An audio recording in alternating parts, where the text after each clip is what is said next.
Listen, I played in the NFL. I've taken enough shots to last a lifetime. And let me tell you this, taking a shot just to lose weight, that's not a smart play. That's why I roll with Brain IQ. The all-natural weight chews cut cravings, boost metabolism, and sharpen focus. No needles, no chemicals, no crash. Just results you can chew on. And Brain IQ is not just about weight chews. They've got a full lineup of all-natural products to keep your mind sharp, your body fueled, and your health on point. Skip the needles, choose natural. Order now. BrainIQHealth.com/REF/1LiveStew. Brain IQ Chews. Smart, natural, built for results.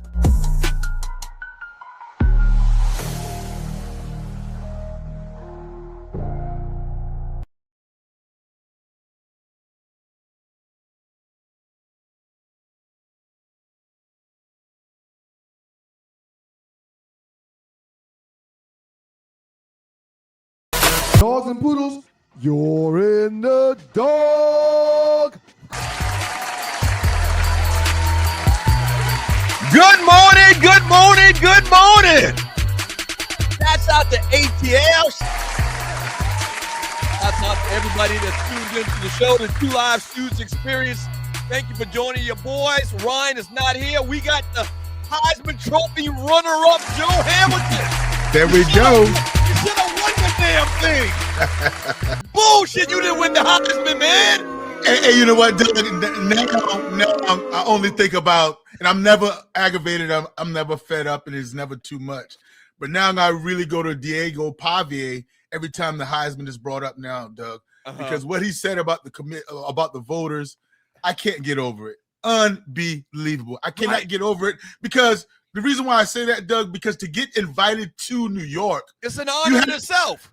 Well, you had to get voted there. Right. You know, only the top four go to New York. So somebody had to vote for you to get to New York. So you even, poo-pooing on those guys. So I just didn't understand it. But nah, man, second place is okay when you're talking about the Heisman for that experience. So I'm okay. Absolutely. Joe Hamilton, Georgia Tech great. Once again, should have won the damn Heisman. Joins us today. Ryan is out on vacation. I said I'd pull up my Detroit Lions hat today because the Lions, like, you remember the movie Life? Yeah, oh, absolutely. Remember the movie Life? Remember that dude in Life can't get right? Yeah, oh, absolutely. Yeah. The Lions can't get right, man. And for new people, if you just stumbled upon the show today, my brother Ryan, the other half of the Two Live Stews, is not here today, but he played for the Detroit Lions for 5 years. So we've had a lot of great times and experiences up in the D.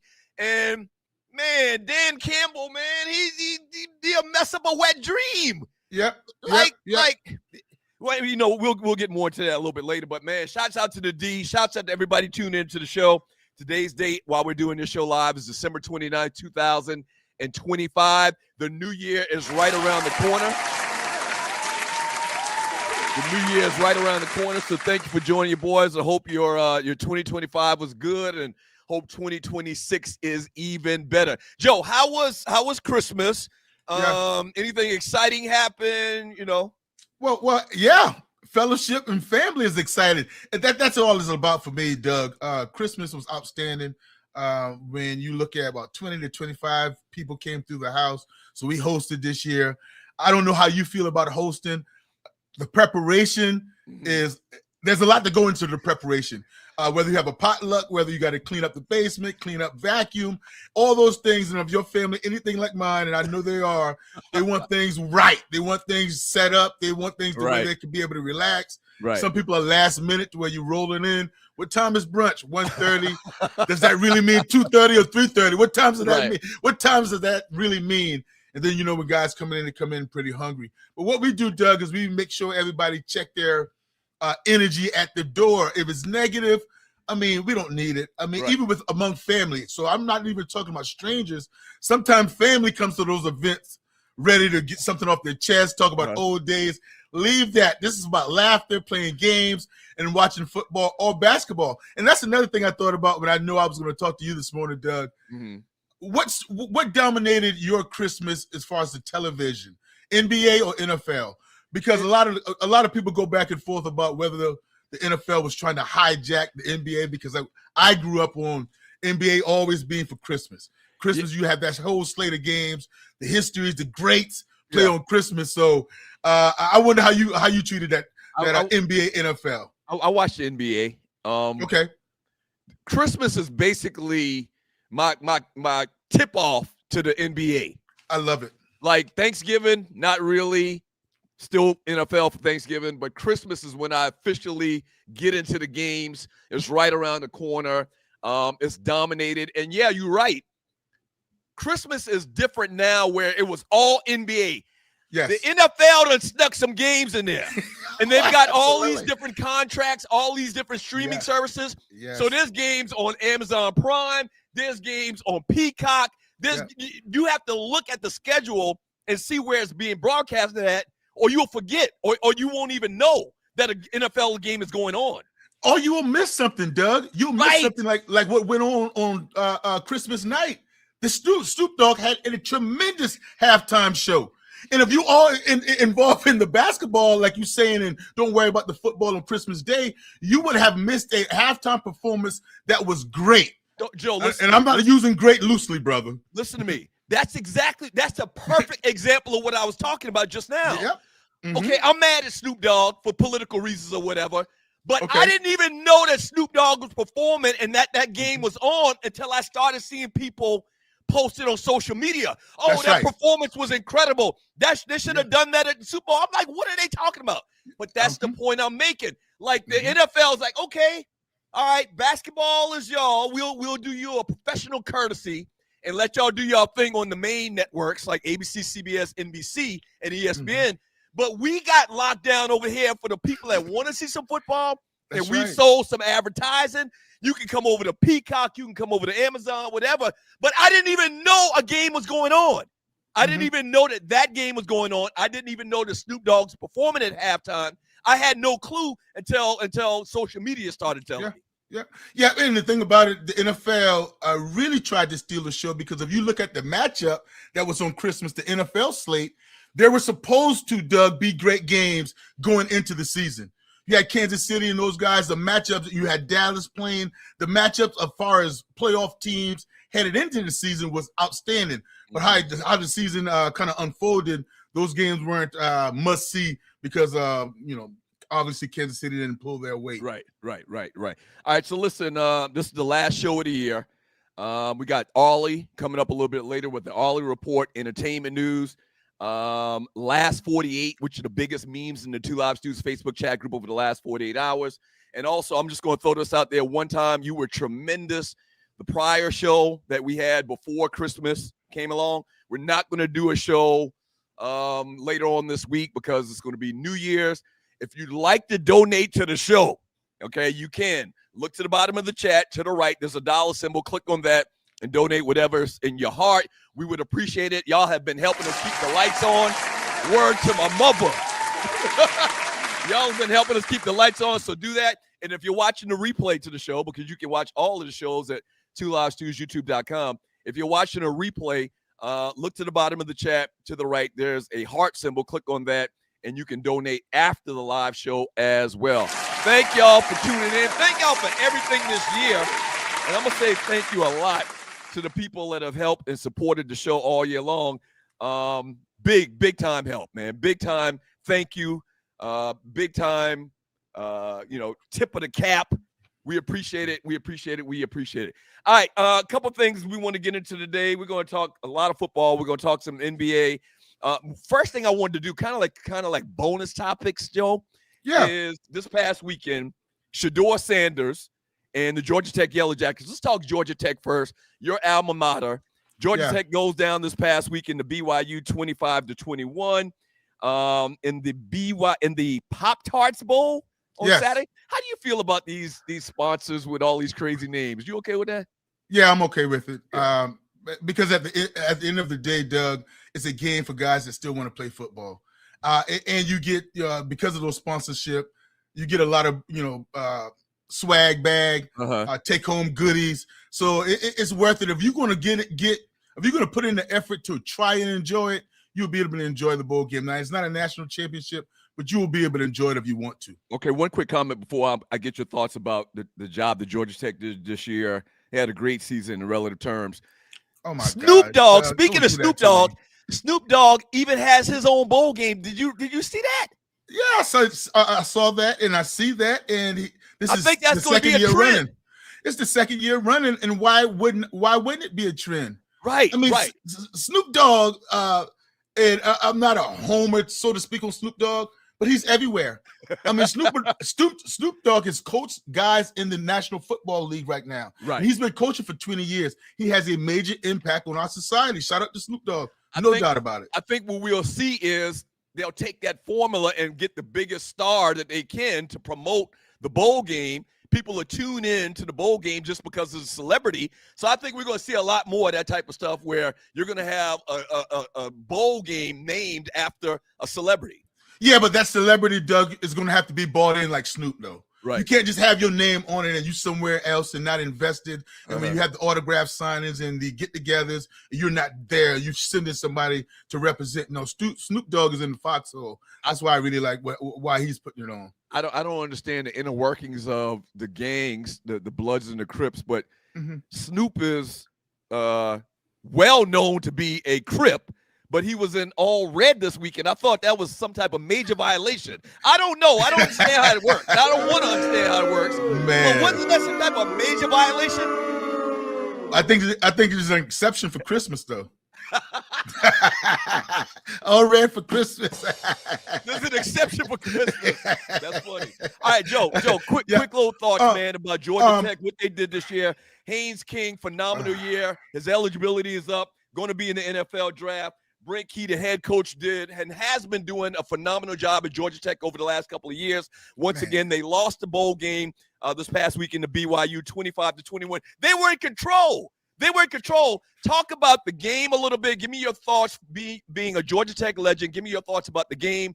Give me your thoughts about Haynes King, perspectives in the NFL, and the job that Brent Key has been doing at Georgia Tech over the last couple of years. Doug, I don't want to sound like a Debbie Downer, and this is the holiday season, but that picture that we put up on the screen, that's me as a Georgia Tech alum right now.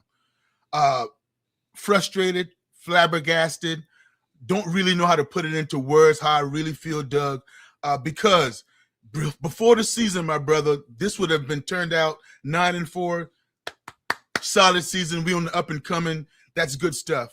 But to be 8-0, Doug, and to finish 9-4, it leaves a bad taste in my mouth. And I'm not going to sugarcoat it this morning, Doug, because I owe you better than that. I'm frustrated, and I'm not happy.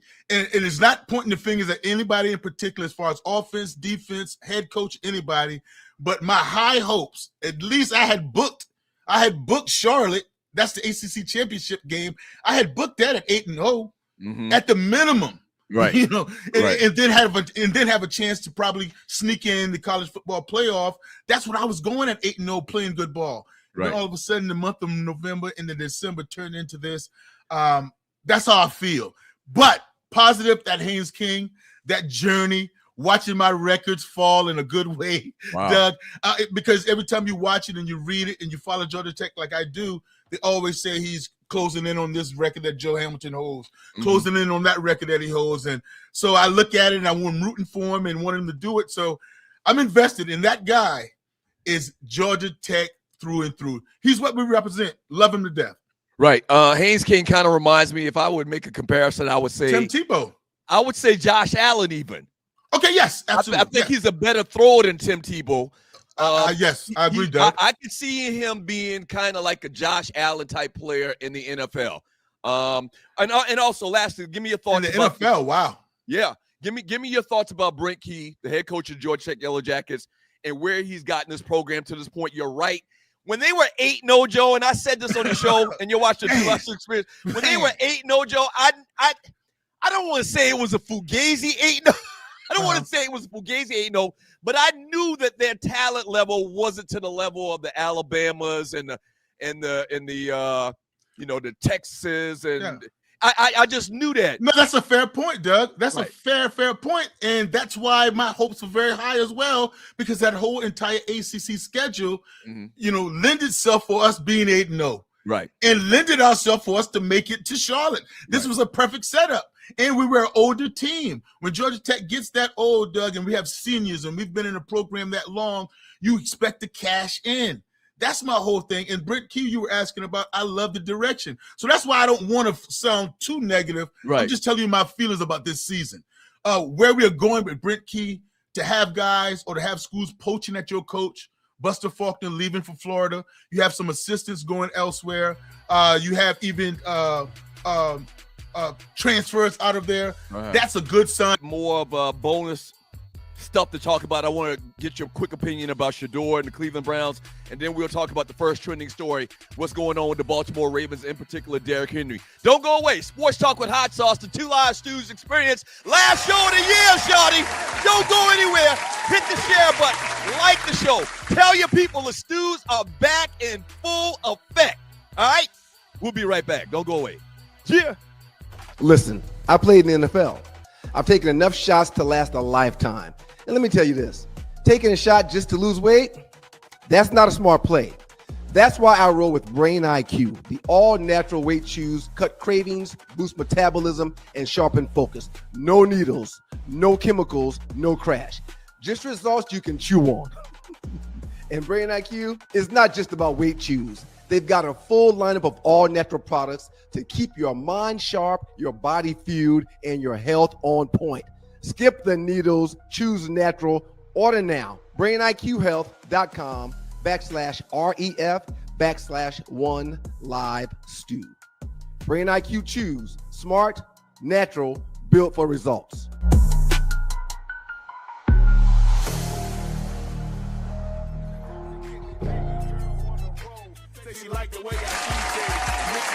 Welcome back to the show. Doug Stewart, Ryan Stewart, the Two Live Stews experience, joined today, though, by my man Joe Hamilton from the next town over, Alvin, South Carolina. But he's a Berkeley County boy. He's No a Berkeley doubt. County boy. So people No just doubt. tuning in for the first time to the show, and I know Atlanta people in particular, because we've been doing this for 25 years. Y'all hate when I always, go into these little stories about things that you've heard before. But all right, remember, we always get and have new listeners. So whenever we get new listeners, we got to, reset the table and kind of tell you a little background. So Joe is from the next town over from me and Ryan's hometown, Alvin, South Carolina, the big city of Alvin, South Carolina, home to the Macedonia Foxes back in the day. They're not even, your high school isn't even around anymore, right? No, sir. No, sir. Now it's Timberland. It's known as Timberland. Yes, Timberland. So Timberland combined St. Stephen, Macedonia, and Cane Horn. Right? There you go. Uh-huh. Do the students that would have went to the other two schools, is the school that they all attend now, is it Macedonia? Is it St. Stephen? Hanahan, Cane Bay. I mean, they're all over the place. So they built a new school. The students from those three schools didn't go to one of the three schools. They built a totally new school? Yes. Oh, yes. gotcha, Yeah. gotcha. It's huge down there now, Doug. It's huge. The little country is expanding. Oh, it's absolutely expanding. Yes, sir. In the low country, man. We got traffic in the low country. Yeah. We got traffic. We never have to worry about traffic growing up, but now they talk about we got to beat traffic. Yeah. In the low country. Hey, Joe, and welcome back to the show. Two Live Stews experience. Doug Stewart, Ryan Stewart, Joe Hamilton filling in again once again. Cleveland Browns rookie quarterback Shedeur Sanders led his team to a 13-6 victory over the Pittsburgh Steelers in their Week 17 matchup on Sunday. He threw for 186 yards. He had 2 interceptions. One of them was a tipped pass, which was a very good play. The other one was just, it's almost like he was trying to throw the ball away, and he didn't throw it far enough, and it was in the field of play, and he got an interception. Okay? You can't do it. You can't do that. You can't do that. Yeah, you can't do that. Here's the point I was making, and for people, once again, tuning in for the first time, I am unabashedly rooting for Shedeur Sanders. Yes. I'm rooting for him because he's got so many haters. It's just as simple as that. The damn coaching staff, the front office of the Cleveland Browns is hating on this guy. I threw out something yesterday, and I should have made a meme out of it. Don't forget, basically the point of the meme was in saying that Peyton Manning threw 28 interceptions his rookie year. You threw that out? I threw that out. point of the post is that rookie quarterbacks throw a lot of interceptions. Yeah. It's as simple as that. And I know it sounds like I'm making an excuse for him, but remember, rookie quarterbacks throw interceptions. The offensive line, there's not one starter that started for the Cleveland Browns at the start of the season on the offensive line that's playing right now, that's active right now. They're all injured. He has 2 seconds to throw. Yes, some bad interceptions, but what I took from the game more so yesterday, this guy made like 5 or 6 NFL throws. Like, he made some NFL throws where he had to drop it in the breadbasket. Like, he threw guys open. He threw the spots on the field before the wide receiver even turned to come back to the ball. What are your thoughts from what you saw from Shedeur Sanders on yesterday? Your thoughts, Doug? Congratulations to what you're saying, Doug, because I wouldn't say I'm fed up with it, but come on. Even when what really pisses me off, Doug, that some people doesn't have the ability to change their opinion on something. Right. Yeah, if you thought he couldn't play, or if you thought he couldn't do this, or you thought that he wouldn't make it in the NFL, and he's still showing you different, say he's showing you different. Say I was wrong. We all are wrong. We're giving an opinion. It's never right or wrong when we're talking sports and projection. But here's the deal. I want everybody to paint Shedeur Sanders like you paint everybody with the same brush. That's all. Right. Because you hit the nail on the head when you say a rookie quarterback. They're going to throw picks. When he threw that interception, his second interception yesterday, across his body, back across the field, that's a no-no. That's a no-no for all quarterbacks. You can't do it. You can't turn the football over. He's thrown more interceptions than touchdowns. I'm forgiving him for that. And not because I'm a homer, because what you said, I know about rookie quarterbacks in the struggle. Who's that? Who are their wide receivers? He lost Fannin Jr. yesterday. What about that O-line? So what I'm going to do, Doug, and what I've been doing for Sir Shedeur since he started, how is he progressing? Is the game too big for him? Does he look wide-eyed, which he's never looked? The toughness he's showing because he's getting up time after time after time, and he's getting hit almost every time he drops back. Every time. So and he doesn't look like he's lost. I make it a point that when I look at Shedeur, when he's calling that play in the huddle, Doug, boy, those guys are looking right at him. And he's tapping him on his shoulder. He looks like he's confident in what he's saying. I like the direction he's going. And at this moment, we'll know if that coaching staff likes him or not, if the front office likes him or not by what they do this offseason. Yeah. Is he putting the work? Is he lighting the NFL on fire? No. But is he showing you to be a competent NFL quarterback with development can be your guy? I think he has, Doug, to be honest with you. Hey, man, every rookie quarterback throws interceptions. Once again, I want to emphasize, and you're watching the Two Live Stews experience. Why does our background look like that tree? There we go. Every rookie quarterback throws interceptions.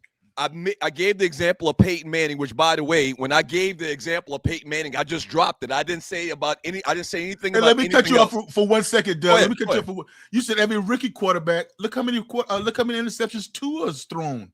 So go ahead. So you got to be around. That's the point. So, but it's very troubling when I see people. And Tree actually had the actual meme that I posted in the group yesterday. It's very disheartening. This is it right here. Just a reminder, Peyton Manning threw 20 interceptions his rookie year. Carry on. So I didn't even mention anything about Shedeur, what this post was referencing, but all the haters came out. Well, why are you just talking about the interceptions? What do you mean, why am I just talking about the interceptions? I'm referring to the interceptions because he threw 2 interceptions yesterday, and that was the topic of discussion and what he did wrong. So I just reminded people that the great Peyton Manning, who a lot of people say top 2 or 3 quarterbacks in the history of the NFL, threw 28 picks his rookie year, okay?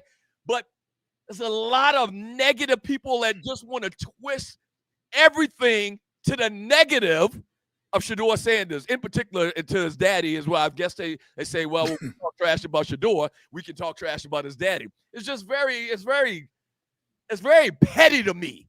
Yeah. And people are rooting for this guy against him. Yes, absolutely. And when it's outside of football, Doug, I have no ear for it. Right. If you want to talk football and what he's done on the field, because, again, Shedeur Sanders has done no wrong. What has he done wrong? I mean, as a matter of fact, It's not him. It's his daddy, Joe. I'm telling you, it's his daddy. And what has his daddy done wrong? He talks too much. He's too braggadocious, I guess. But that's no reason to hate the man and not say Deion wasn't one of the greatest football players of all time, and that his son isn't a starting caliber quarterback in the NFL.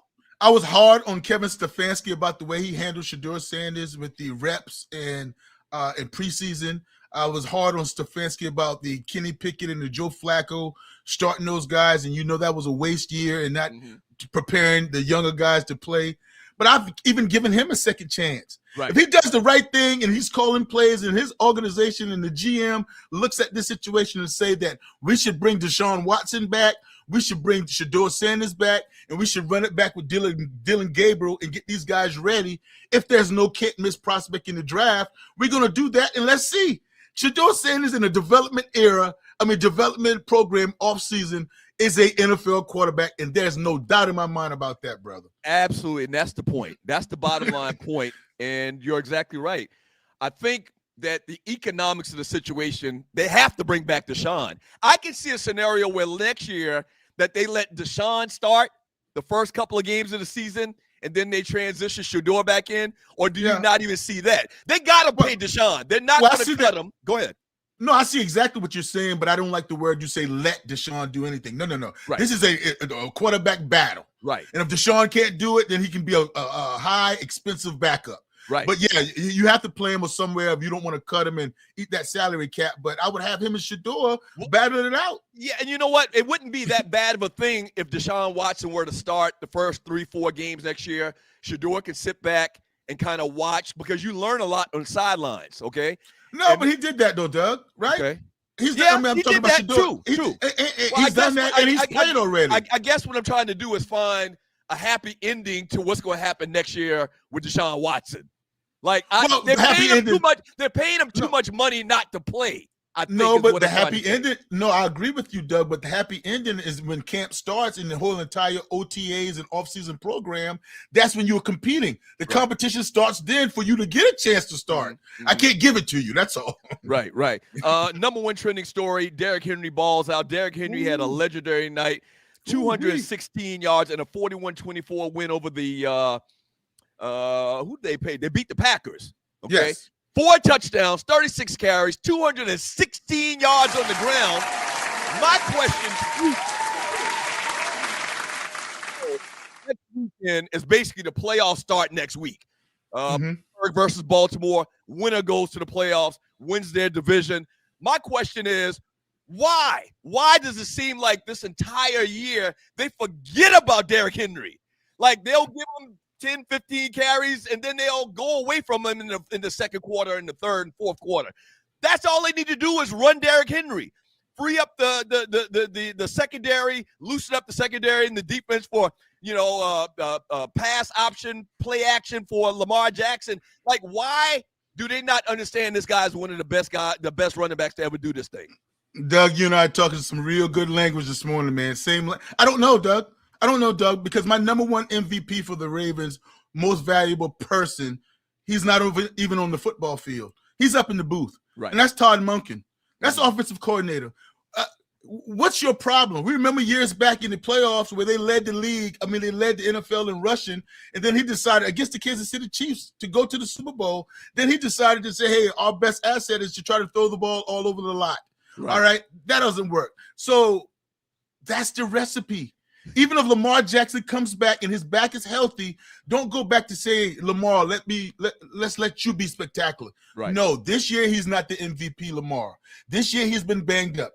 Give this guy 30 to 35 carries like he wants. And we all know that the more you try to tackle him, you get worn down. You don't want any part of it. You start making business decisions in that secondary. And that's what let him carry the load. And the defense is getting much healthier.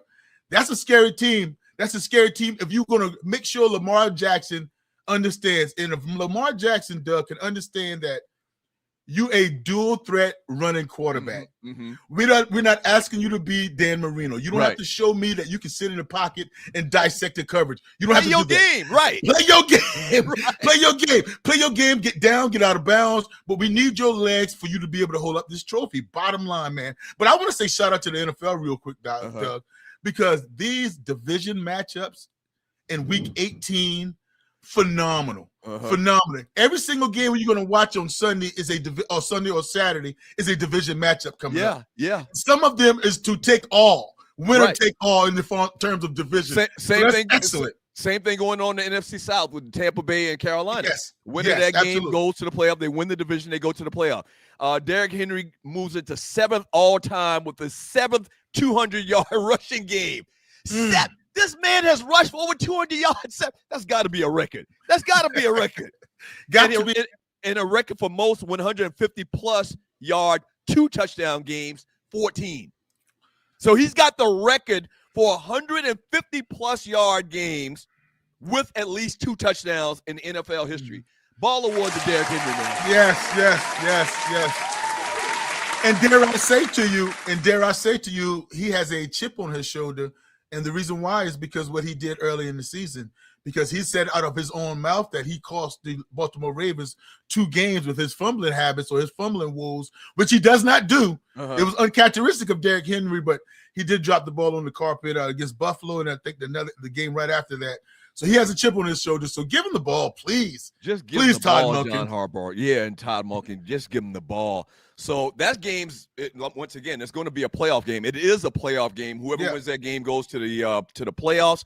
And you know, if the Ravens get healthy, and in particular, I'm talking about Lamar Jackson, I can see them going on a run. They've had other years where you expected them to be one of the best teams in the league and one of the top seeds in the playoffs, and then they haven't come through. What happens when it flips and they barely sneak in? And they have a sense of urgency. Crazy things have happened where all of the years before we thought this was going to be the Ravens' year since Lamar Jackson's been in the NFL, this could be the year. If they sneak in, they can shock some people. Playing as the underdog, right? Playing as the underdog with not that much pressure. Yeah, they were always the team that was said to be the favorite.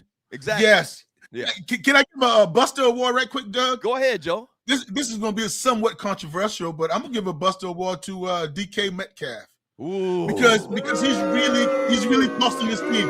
And the reason why I said controversial, and I really wasn't trying to do it because I don't really know what that fan said. Right. So I'm like a little bit iffy, but you went to that fan's domain. Right. Okay, you went over there. You left the sideline behind you and went over there to get in that altercation. So now with the last 2 games of the season and the way the Pittsburgh wide receivers looked yesterday and going forward against that Baltimore Ravens defense this Sunday night without DK Metcalf, it's going to hurt the Steelers offense, no doubt. He should have been able to compartmentalize himself, and you can't do it. You just can't do it, Doug. And I'm not bashing him like that, but he deserves a buster for not being there for his team this coming weekend when they need him the most. Once again, you're exactly right. And they mentioned several times in the game last night how those particular passes that were dropped and that weren't completed, 1 or 2 more of those passes being a reception for DK Metcalf would have made the difference in the game. Oh, absolutely. And you're right. I don't know what was said between him and the fan to get him suspended for a couple of games, but it wasn't enough for him to do what he did. No. I mean, I don't know. And I read a story saying that the same exact fan has been riding DK Metcalf for the last couple of years. Why would you even go over there? We had this long discussion. Me and Ryan had this long discussion the other day. Why would you even go over there? Why? I don't get it. That's why it was upheld. Because, I mean, if they came closer to you, okay. If this was an NBA courtside, okay. But you went to the back. You went out of your way. You went out of your way. You went out of your way. And you probably, there's a very good chance that he cost his team a win yesterday and a spot in the playoffs. You're exactly right. All right, when we get back from the break, Detroit Lions. We're going to talk some Lions football, man. You talk about a disappointment. You talked about Georgia Tech being a disappointment. You talk about disappointment, the Detroit Lions. Oh, Lord. So we'll get into that talk, man. They are not going to the playoffs, but we'll break it down. We'll get into the Detroit Lions and some other NFL stories on this Man Talk Monday. Ballers and busters, game balls and goats is what a lot of other people call it. It's a lot of fun with the Heisman Trophy candidate, runner-up, should have won the damn thing, Joe Hamilton, filling in for Ryan today on the Two Live Stews Experience. All right, don't go away. We'll be right back. Don't go away.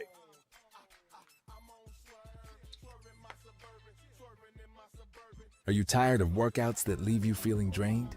Do you want to push your limits without compromising your health? Introducing NPE, the ultimate pre-workout powerhouse. NPE is packed with natural plant-based ingredients that fuel your body and mind.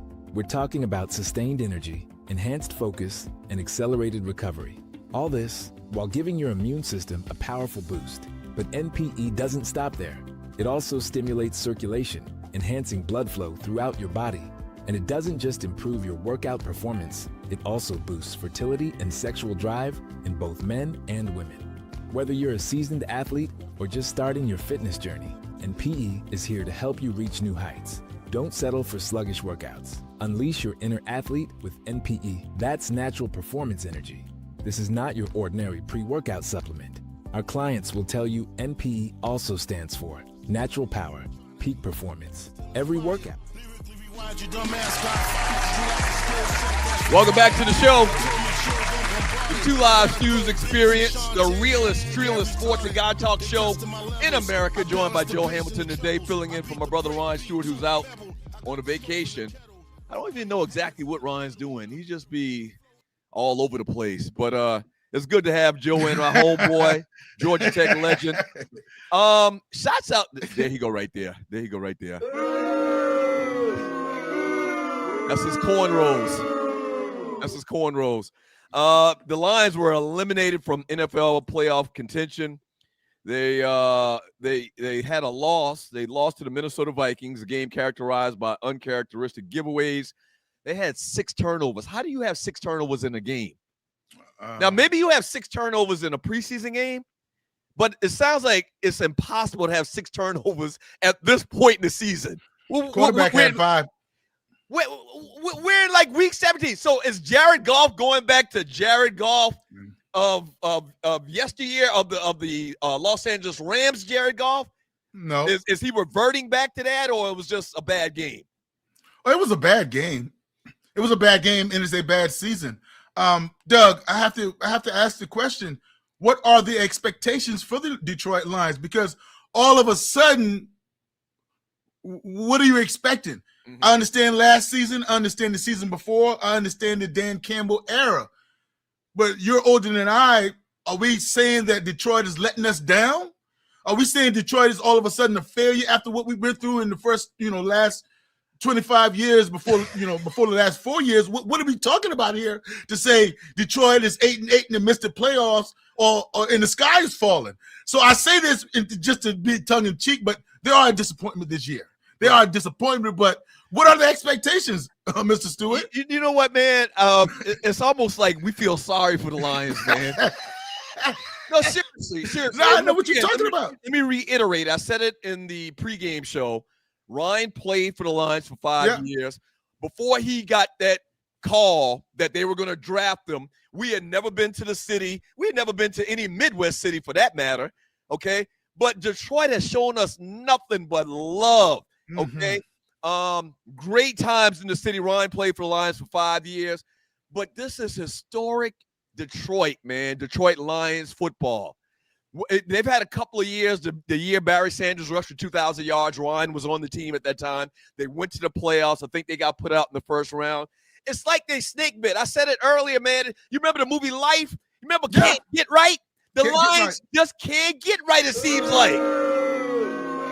Yeah, Doug is disappointed. So now when you go on the football field and you want to hear my why, here's my why. 9 coaches departed. That's a big, big, big deal, man. Okay. We can't gloss over that. When you're Dan Campbell and you have to replace 9 coaches. Another problem is one of those coaches, Ben Johnson, is up for the coach of the year, the Chicago Bears. Right. You just don't lose that guy, that type of play call and that type of schemer as far as concepts and misdirection and motions and shifts. The guy's amazing, Ben Johnson. He flipped Chicago right around. He flipped Caleb Williams, the quarterback, right around, losing your defensive coordinator. Okay. And then I thought it was a mistake early on when Dan Campbell grabbed the headset, Doug.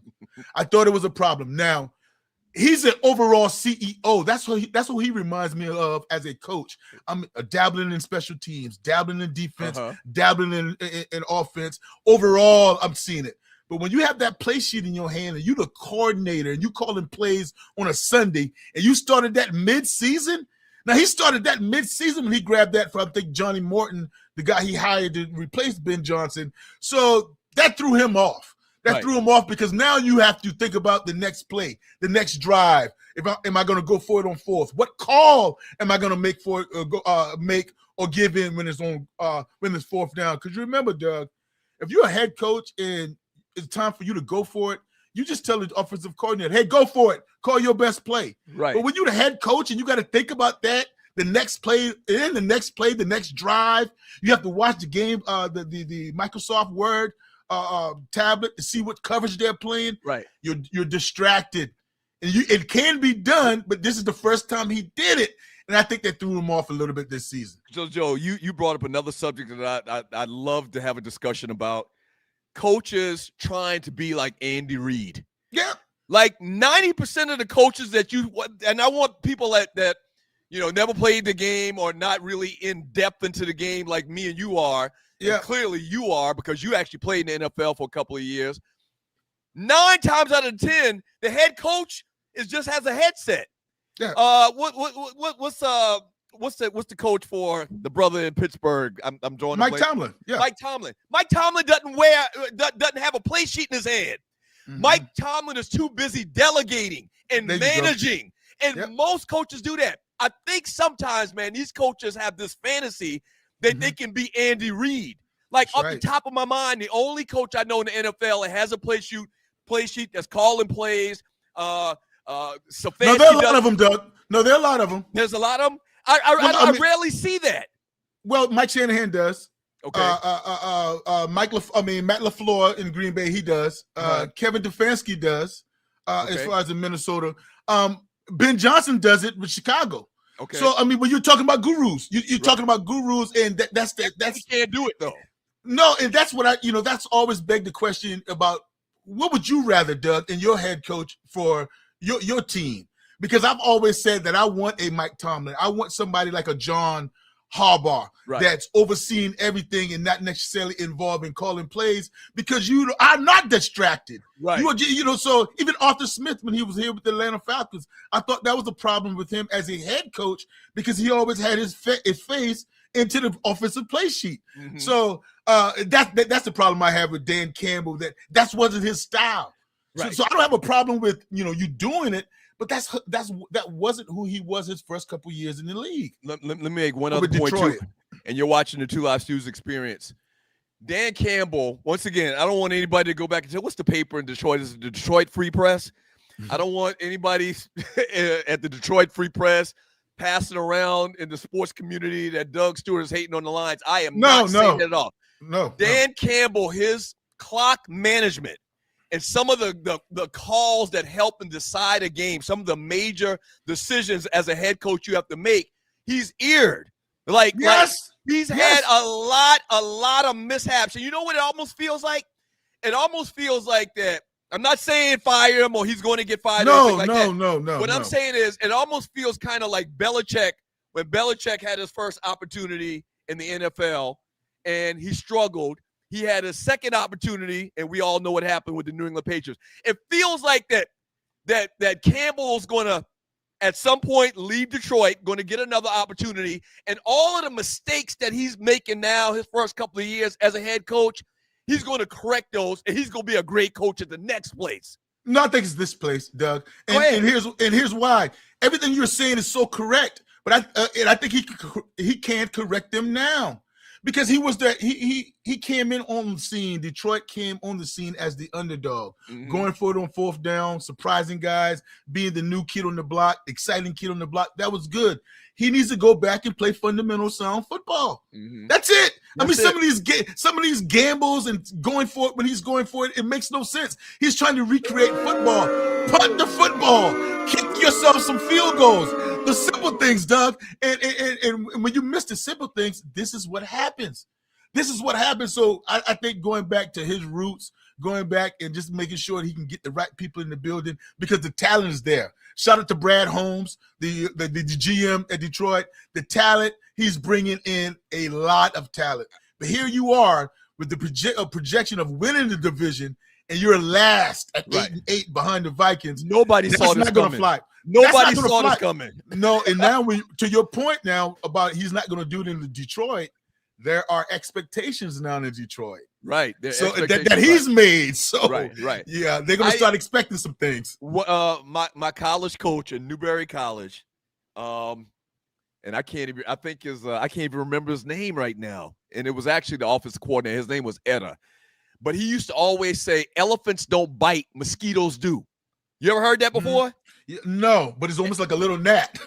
but no, think about it. Elephants don't bite you. Mosquitoes do. It's the small things. You have to pay attention to the small details, okay? And the details are getting your extra points. The details are taking 3 points as opposed to trying to go for it on fourth down all the time like you some kind of darn wild maniac. Yeah, that's the reason they've been doing this for 100 years. You can't come in and think you're smarter than everybody else. That's right. And you will start going for it on 4th and 3 and 4th and 4. No. Take care of the fundamentals. Take care of the small things in the game. And I think he's had an issue with that over the last couple of years. But hopefully for the Lions fans, the city and the team and the organization, he'll get better as he goes. Yeah, again, going forward in that division, Jordan Love, in that division, you have Caleb Williams and your old coach, Ben Johnson. What are the expectations for Detroit going forward? I mean, are you the best team in NFC North now? Well, going forward. It's going to be a battle for many years because of the great quarterback play with Green Bay and Minnesota. You got, so it's going to be a tough division to win over the next couple of years. But, man, we came into the season, they were one of the Super Bowl favorites. Yeah, they were one of the top 2 or 3 teams people were talking about from the NFC that could make it to the Super Bowl. And I think I glossed over it, so I'm going to speak for myself, Doug. I didn't really understand the impact of Ben Johnson on that offense. I didn't. I underestimated. I thought that anybody would be able to plug and play. And even defensively, losing your guy to the New York Jets, that plays a part, although I love Kelvin Shepard, the defensive coordinator there at Detroit now. But I didn't know that losing 9 coaches would have a biggest impact that it's had on the Detroit Lions. Man, you know what? It seems like teams like that, they're always rebuilding. I kind of hate the whole, and I guess I can't say I hate it, but that's what happens when you start winning. People start picking off your coordinators, you know? Yep, that's right. They get opportunities. I mean, that's how the world works. But, man, it's tough starting over, and you got one of the best backs in the league in Gibbs. And, man, everything was looking so bright for Detroit, which is a crazy statement to make knowing the Lions' history over the last 30 years or 40 years that I've been watching football, 45 years that I've been watching football. But, man, they got everything that they needed and just injuries. It's a lot of different little things that has affected them this year.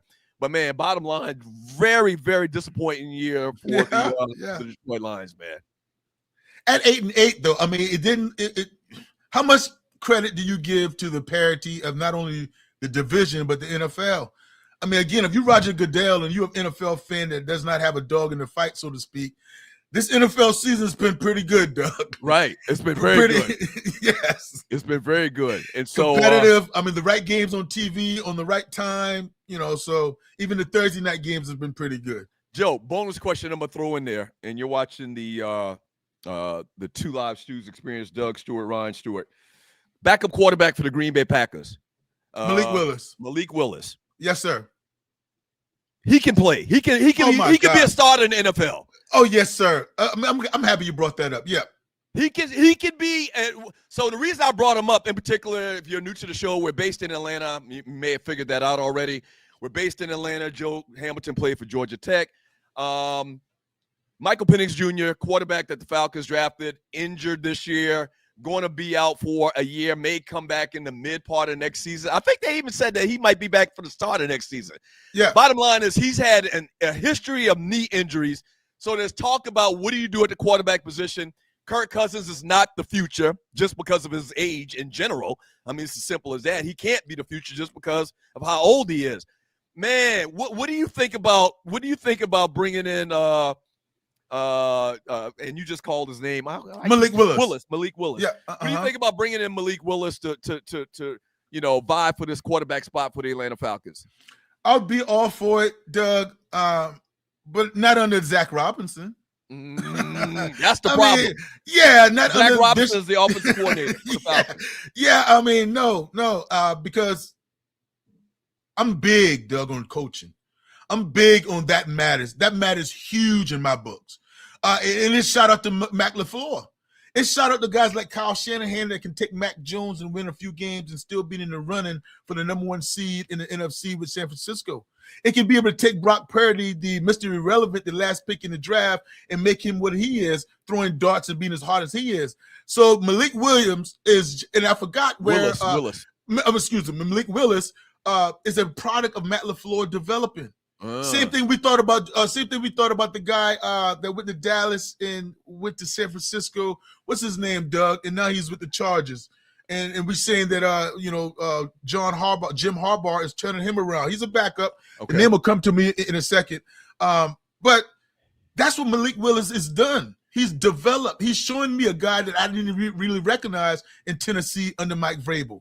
They didn't try to develop him. You remember he was the 2nd-round draft pick for the Tennessee Titans. Mm-hmm. And then now he's revamped his career a little bit, sat and watched, and got developed and got coached by a good coaching staff. So I would love him here in Atlanta, but it's all about who is coaching him, who is developing him to make sure he's in a good system and be able to utilize his skill set. But he's a guy that why not take a chance on, and he's cheap. Yeah, I think were you talking about Trey Lance?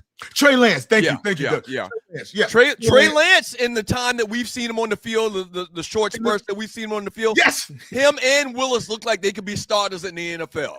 Absolutely, and then those are guys going to different programs that fit my skill set or kind of revamp some game plans that I can be successful. I like Malik Willis. What do you think is going to happen with that situation in general next year for the Atlanta Falcons? And you're watching the Two Live Stews experience. Do you think that they're going to go with Kirk Cousins? Do you think Penix Jr. is going to be ready and they're going to stick with him? They use a 1st-round pick on him. Or do you think they're going to go out and get a Willis or one of these guys that we're talking about right now, Trey Lance? Doug, you're asking me a very tough, hard question because I don't think this coaching staff is going to be here. I don't think this GM Terry Fontenot is going to be here. So that whole evaluation of Kirk Cousins is going to be almost get you out of the door, get out of here. Right. So I don't think I think Michael Penix Jr. is going to be like, get healthy, and then you're going to have to bring a quarterback in because the Atlanta Falcons are building themselves offensively to where you'll be able to plug a subpar or an average or just above average quarterback in there and be successful. I mean, you got number 1 draft picks all around. Now, Kyle Pitts, you and I and Stu said before, we're not going to fall for the banana in the tailpipes about Kyle Pitts, are we? He's gone. No. Yeah, right. so the offense is Bashawn Robinson, Drake London, and you definitely going to have to find a quarterback. I don't think that quarterback is Kirk Cousins next year. I think it's Michael Penix riding forward. Loose next side, Trey Lance is nice. The injury slowed his development. I like him when he was with the Cowboys. They project where he got drafted at. He's kind of been a disappointment. But since we've seen him in some kind of like some times where he had to come in relief of the starting quarterback and what's his name? Bobby Hebert? No, the quarterback for San Diego. And we messing up names this morning like crazy. What's his name? San Diego now? Yeah. Herbert. Justin Herbert. Herbert, Hebert, Obert. Yeah, Herbert. We've seen him come in relief of Justin Herbert, and he's looked fantastic. I think both those guys going to get an opportunity some team that needs a quarterback are going to make an offer to those guys, to that organization to bring those players in. Yeah, Trey Lance still hadn't started 10 games in his career. Wow. See, I mean, the reps, he still hadn't started 10 games. So how are you going to evaluate him? Yeah, you're exactly right. Going to be very, very interesting. Hey, thank you for joining your boys, the Two Live Stews Experience. This is the last show of the year, okay? We'll be back next week, Monday. We still got a lot of show left today. I don't want you to think we're quitting for today. But the next show, the next live show will be next week, Monday, which next week, Monday is Thursday. No, let's see. Next week, Monday, the 5th. January 5th, Monday, we will be back. Ryan will be back. I'm pretty sure he'll be back then. And we're going to get the year started off right with Sports Talk with Hot Sauce. All right, when we get back from the break, quick little break. When we get back, Arlie coming in with the Arleywood Report. Going to talk some entertainment. We're going to talk some entertainment news, find out what's going on in the world of entertainment. And we still got some other trending topics we're going to get into later as well. Arlie's going to give us an update on the cruise. If you didn't know, the Stews are doing a cruise. We're watching the Super Bowl on the big water. Headed to the Bahamas. Arlie's going to give you an update on where we're at with that and how you can still get down with the cruise and come and hang out with your boys for Super Bowl weekend. All right? Don't go away. Two Live Stews Experience. Arlie coming up next. Hello there. It's your favorite cruise director, Arlie Michelle. And you want to be on the inaugural Cruise with the Stews, February 6th through 9th. What's up, Stew Nation? We want to see you out on the big water for the big game. And we cannot wait. Have you signed up to go with us on the cruise yet? If you haven't, there is still time. We want to see everybody's face in the place. We're going to be celebrating from Miami to Nassau, Bahamas, and back. You want to be in the place. Can't wait to see ya. Yay! We're so excited. We're going to cruise together. Cruising with you, cruising with you, cruising with you. Come on, y'all.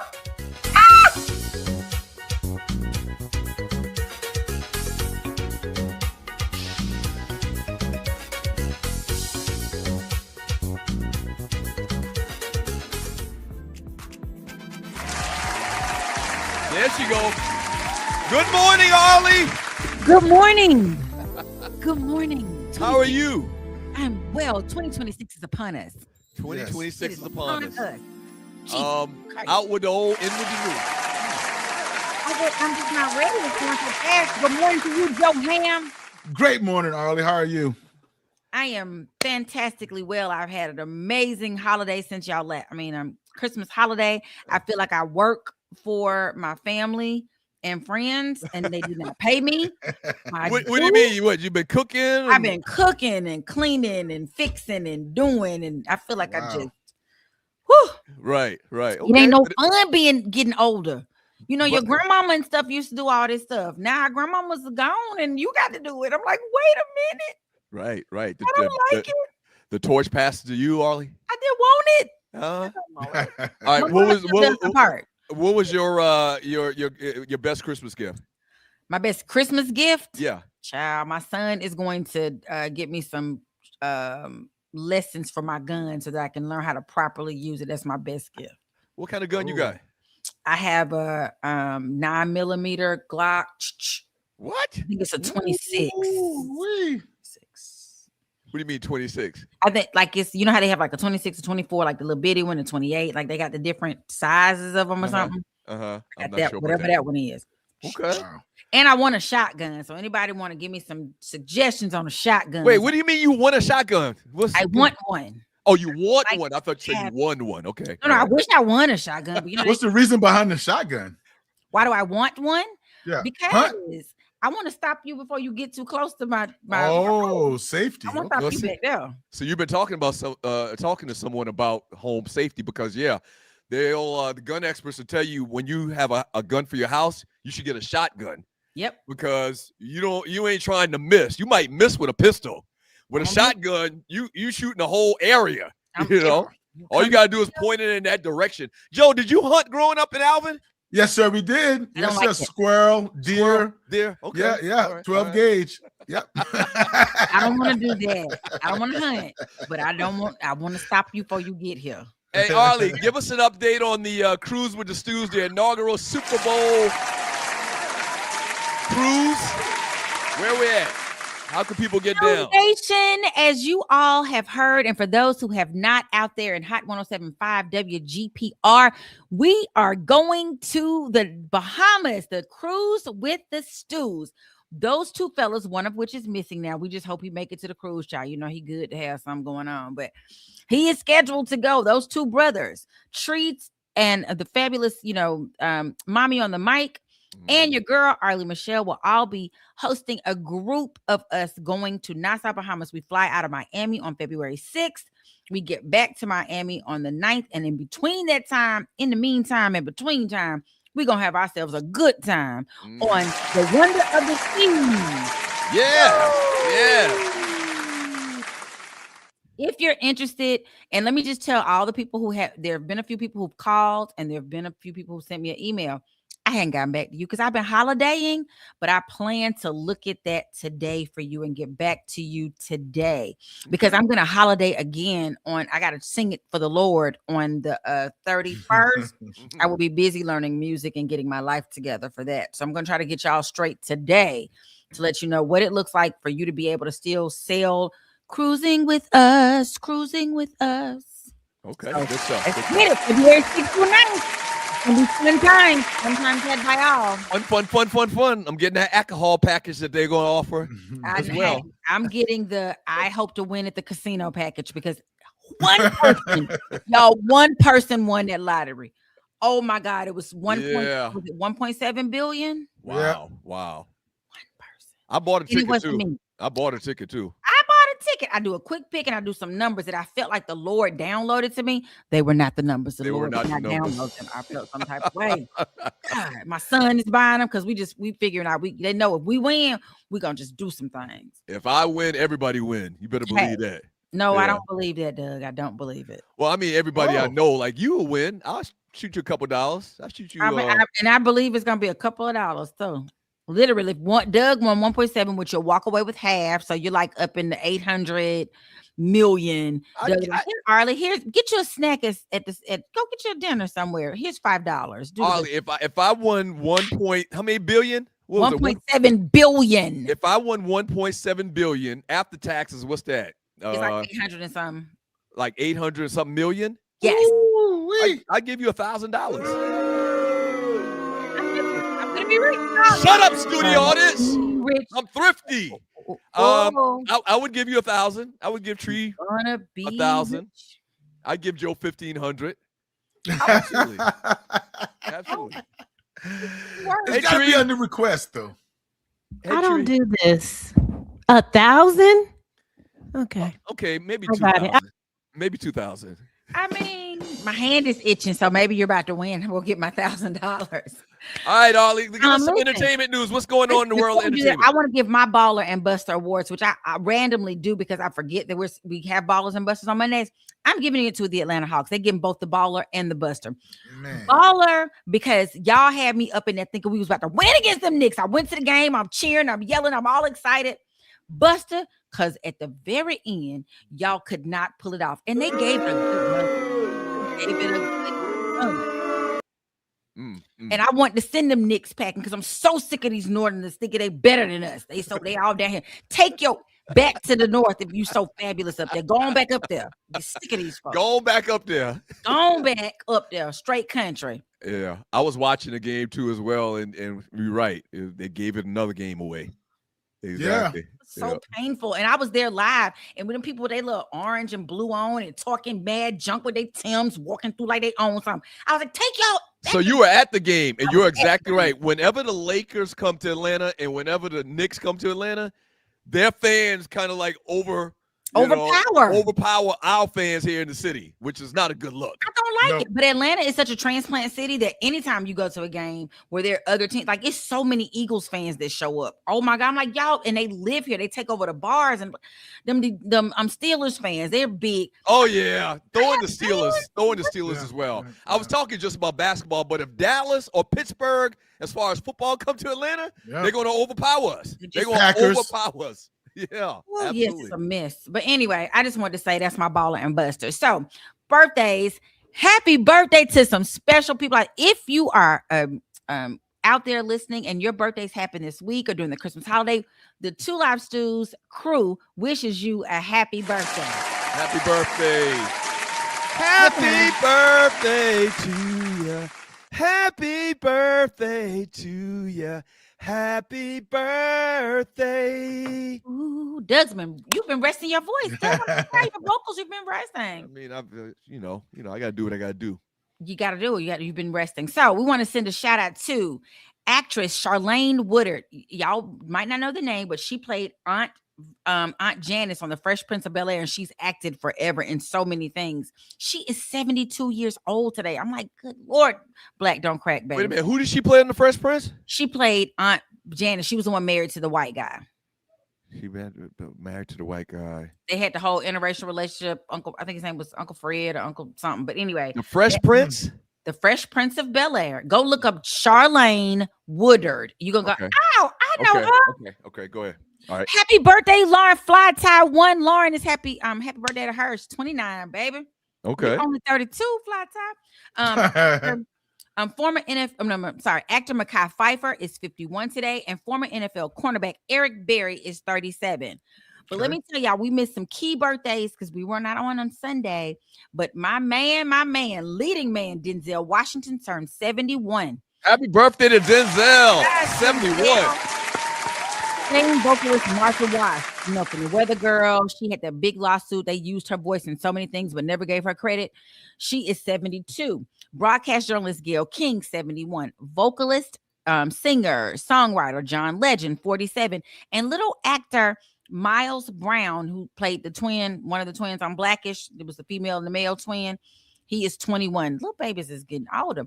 And I want to send a special shout out to my mama's baby sister, my favorite Aunt Christine, who was a Christmas baby. Happy birthday, Aunt Shirley. Christine. She was named Christine because she was born on Christmas. Okay. Awesome. Look at there. My grandmama was smart. She was putting things together. Awesome. Anyway, so first up, we have Tyler Perry in the news again. Bless his heart. He's getting another lawsuit. He is being accused yet again by the gentleman on the right, Mario Rodriguez, of a couple of things. Sexual assault. Tyler Perry. Oh, no. Tyler Perry like that white meat, huh? Like a lighter color. Because all of us still believe that Christian, I can't think of his last name, who went in one day and crying and had a whole just diatribe, I think is what we're going to call it, a monologue about somebody in the industry. And then all of a sudden it just got quiet. He went away. We believe that's who it was. He's very fair-skinned, a cutie. Tyler Perry has a type. He has a type. That's what I was about to say. He has a type. Put up the pictures again, Tree. Oh, Tree stepped away for a second. Yeah. Go ahead. He is being accused by this Mario Rodriguez, and he is going, of course, I said sexual assault, sexual battery, and intentional infliction of emotional distress, stemming back from 2016 film. But in 2014, a trainer saw this young man in the gym, said that Perry wanted his phone number to discuss an acting role. He played like something number 10. It was I can't think of the name of it was like athlete number 10 or something. Mm-hmm. And then he said, several times he went over to his house. First of all, you invite me once, and this has happened to me in real life. You invite me over and you do something shady, I'm not coming back. There you go. Right. You're a big dude. I know you're, big in the industry. I'm going to always have a reason I can't come. I'm busy. I'm so-and-so. He claims he said something to him like, I'm the kind of person you want to know. If you just let it happen, you will. Let it happen. You'll be taken care of. That's what in the lawsuit he is claiming he put in there. He told him if you just let it happen, it will. I'm not a bad person to have in your corner. Yeah. Nah. So he was cast in that film. He said the lawsuit describes additional alleged incidents in 2016, 2018, and 2019, including one encounter in which Perry allegedly attempted to unbuckle Rodriguez's pants, and another in which Perry placed Rodriguez in a throat. He would give him, every time something happened, Perry is allegedly gave him $5,000 each time something, was inappropriate. Give him $5,000 and send him on his way. That's what he said. Wow. I guess the money stopped flowing in, so he's coming out now. All right, so if you're 70 million. If you're new to the show, Arlie is a thespian. She's in Beyond the Gates, national daytime soap opera on CBS. She's had plenty of other acting credits to her credit as well. Has the casting couch, what do they call it? The casting couch? Has that ever come into play with you? Has anybody tried to get you in bed? I'll give you a role. And I say this, that has never happened to me, and it's a blessing. It has happened to me in the music world, though. It has happened in the music world, but it has never happened in the acting space. I have an agent. See, in that music world, it's dicey over there. And I used to, for my brother, and those who don't know, my brother is Bobby V. Before he became Bobby V in the group Mr., I used to try to find people to take him to listen to him sing, because he was just so talented as a young kid. And there were times when I go to the studio and take it. They'd be like, "Oh, bring him by. Let's hear him sing." And they're like, "Well, he sound good, but so what's up with you? What's on?" I'd be like, nothing. When I was 16, I went in the studio to do a song, and that gentleman came to me when that whole Me Too movement came out, and he was like, "I want to apologize to you. I know you were young, and I probably was very inappropriate." He was probably scared I was about to come Me Too. Right. Come for him. Right. He said, "I had a very big crush on a young," and he was grown, like his child was a year older than me. Wow. So I was 17, I was 16. It was just inappropriate. My parents were very strict, though. Thank God, because so many people have horrible stories like this. Yeah. It happens. Wow. It happens. It's terrible. Okay. And it's usually from a person that's big. Like I got, this man, they got the same attorney as the first one. Derek Dixon is suing him from 260 plus million. This gentleman is for 70 million. They're saying, the same kind of stories, but unfortunately, once you put it out there, then y'all think this is the case of people just like, "Oh, I can say he did the same thing, so to make it look more real," or do you think it really happened? I mean, it could be either one, and that's the problem with something like this. It's just somebody's word against yours, unless dude has some type of, I don't know, proof. I don't know what kind of proof he would have, though. He's saying that he hates that he didn't come forward before, because it probably could have saved so many others. I don't know who these so many others are. That's what he's saying. There's victims. There's a list of victims this guy is saying. Yeah. Come on now. I just hope Tyler Perry does not have a cash out. He doesn't pay. If he pays, you're guilty, in my opinion. Right. But let me say this, and I know that's what a lot of people think, but having gone to law school, graduated law school, gotten a law degree, I realized how many times people do that in an effort to just get it moving on out the way, or it's so expensive to hire good attorneys. These attorneys are like $1,000 an hour, and at the 15-minute mark, you're paying increments of that money. So you're paying out where I could just go ahead and, now I'm not giving you 260 million, but I could maybe negotiate a settlement. And then we just move on. And that's a lot of what happened with Michael Jackson. A lot of those things did not happen, but people just started to pile on. So I feel like this is about to be a pile on. Yeah, I'm not paying you shit if I ain't do nothing, though. That's what I'm saying. I'm gonna upgrade you regardless. You asked for 260 million, and I settled for 10. I'm still an upgrade. Right. It's crazy. It's an interesting story, and I hate that, because I feel like it's about to be like we saw with R. Kelly, like we saw with Weinstein, like we saw people start to come out, and I remember with, what's the one, Bill Cosby, people started lying. They were catching people in the lie, but it doesn't matter, because once you say it, everybody's like, "Oh, it could be true." We don't know. You can be the greatest guy in the world for 50 years, but if one story like that comes out, even if it's true or not, that's it. Like your reputation is gone. It's crazy how that works. I still love the Cosby Show. I don't care what nobody say, and I feel like that was in that time frame. So anyway, next up, because Tree is back there giving us great direction. we have 50 Cent and Marlon Wayans in a little beef. Marlon was asked what he felt about the documentary. His comment was like, yeah, I just don't feel like brothers should be beefing with, going back and forth with one another. Then he said, only for me to get into it with 50 and we going back and forth. And his brothers, the funny of this is that his brothers were like, dude, you got to get into beefs with smaller dudes. Pick a fight with Soulja Boy. Pick a fight with Kevin Hart. Please do not pick a fight with 50. He big. He got shot 9 times and he lived. Mhm. So that's been the funny. But Marlon is backing down from that. Of course, not because I think he's scared of a beef, because they were going back and forth with the, this whole comments and all that stuff. But I think he's like, I want to focus on fun and happy. And I got a movie coming out next year. Let's talk about that kind of stuff. So Yeah. 50 coming after everybody. Do we want to get in the beef with him, Doug? I ain't scared of no goddamn 50 Cent, but I don't want them issues. I don't have to look around my back and it's 50 coming behind my back. Yeah, no. Just go ahead, 50. Do what you do. He's so petty. And I'm trying to figure out why we're allowing his level of pettiness on so many things. I just don't understand why we hadn't said that's enough. Right. Because it's overwhelming. He only comes after us. He don't never go after them. Why you mean over there going after them? Right. Exactly. I feel a little bit differently about the Netflix series, because I would only ask, can you direct that documentary, P. Diddy, to somebody to watch without mentioning 50 Cent? Why does 50 Cent name have to come up in that documentary? That could be a standalone. We bring him up. That's 50 Cent is not one way in that documentary at all. His name is not brought up. It's a documentary on Puff Daddy. But the minute we talk about the documentary, we say, 50 wrong. 50 wrong. We don't even talk about the documentary. We say 50's wrong. Right. Let's watch the documentary and have our opinion on that. You know what it is though, Joe? I think it is. I think we look at it kind of like dry snitching. Yeah. Because we know that they hang in the same circles. They're in the same industry. They know the same people. So I think that's the best way I can put it. I think we look at it as, dude, you dry snitching. Right. Even though he's really not doing, you're right.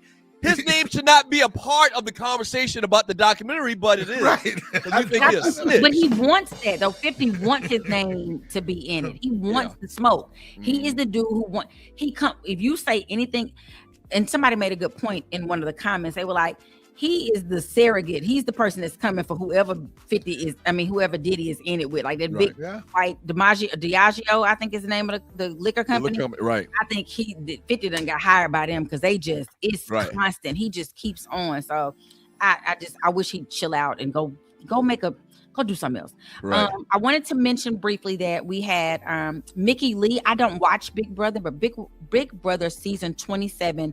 This young lady just passed on Christmas Day. She's here in Atlanta, an event coordinator, host kind of thing. Complications from the flu where she started having cardiac arrest. So y'all be careful out there. Wow. That's terrible. Rest in peace. And we want to say CeCe Winans about to I don't know if she's going to get canceled. I don't know what's going to happen, but she is supporting her niece who was at the Kennedy Honors. And y'all know the whole the strife with the current administration putting their name on the building.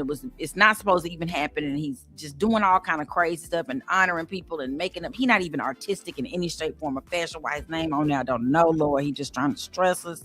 I hate him. But I do hate him. I mean, and they always used to say, you don't hate nobody. I really do. I think my mom used to tell me that you dislike people. No. I have a disdain for this man. I loathe him. Pick any word: hate, loathe, disdain. But CeCe is supporting her niece, and so everybody's like, well, her niece should have been boycotting it because so many other artists like Issa Rae, Rihanna Gibbons, and the whole cast of Hamilton was like, nope, we ain't performing here. Y'all, we got to take a stand for someone. We'll fall for anything. And I really am on the side of the people who like, don't go over there. Just don't go over there. Y'all still having a Chrisette Michelle? Okay. Watch. All right. Arlie, thank you so much for the entertainment report. Happy New Year, everybody. Happy New Year, Arlie. Happy New Year, Wickers. You gonna hang around? You gotta go.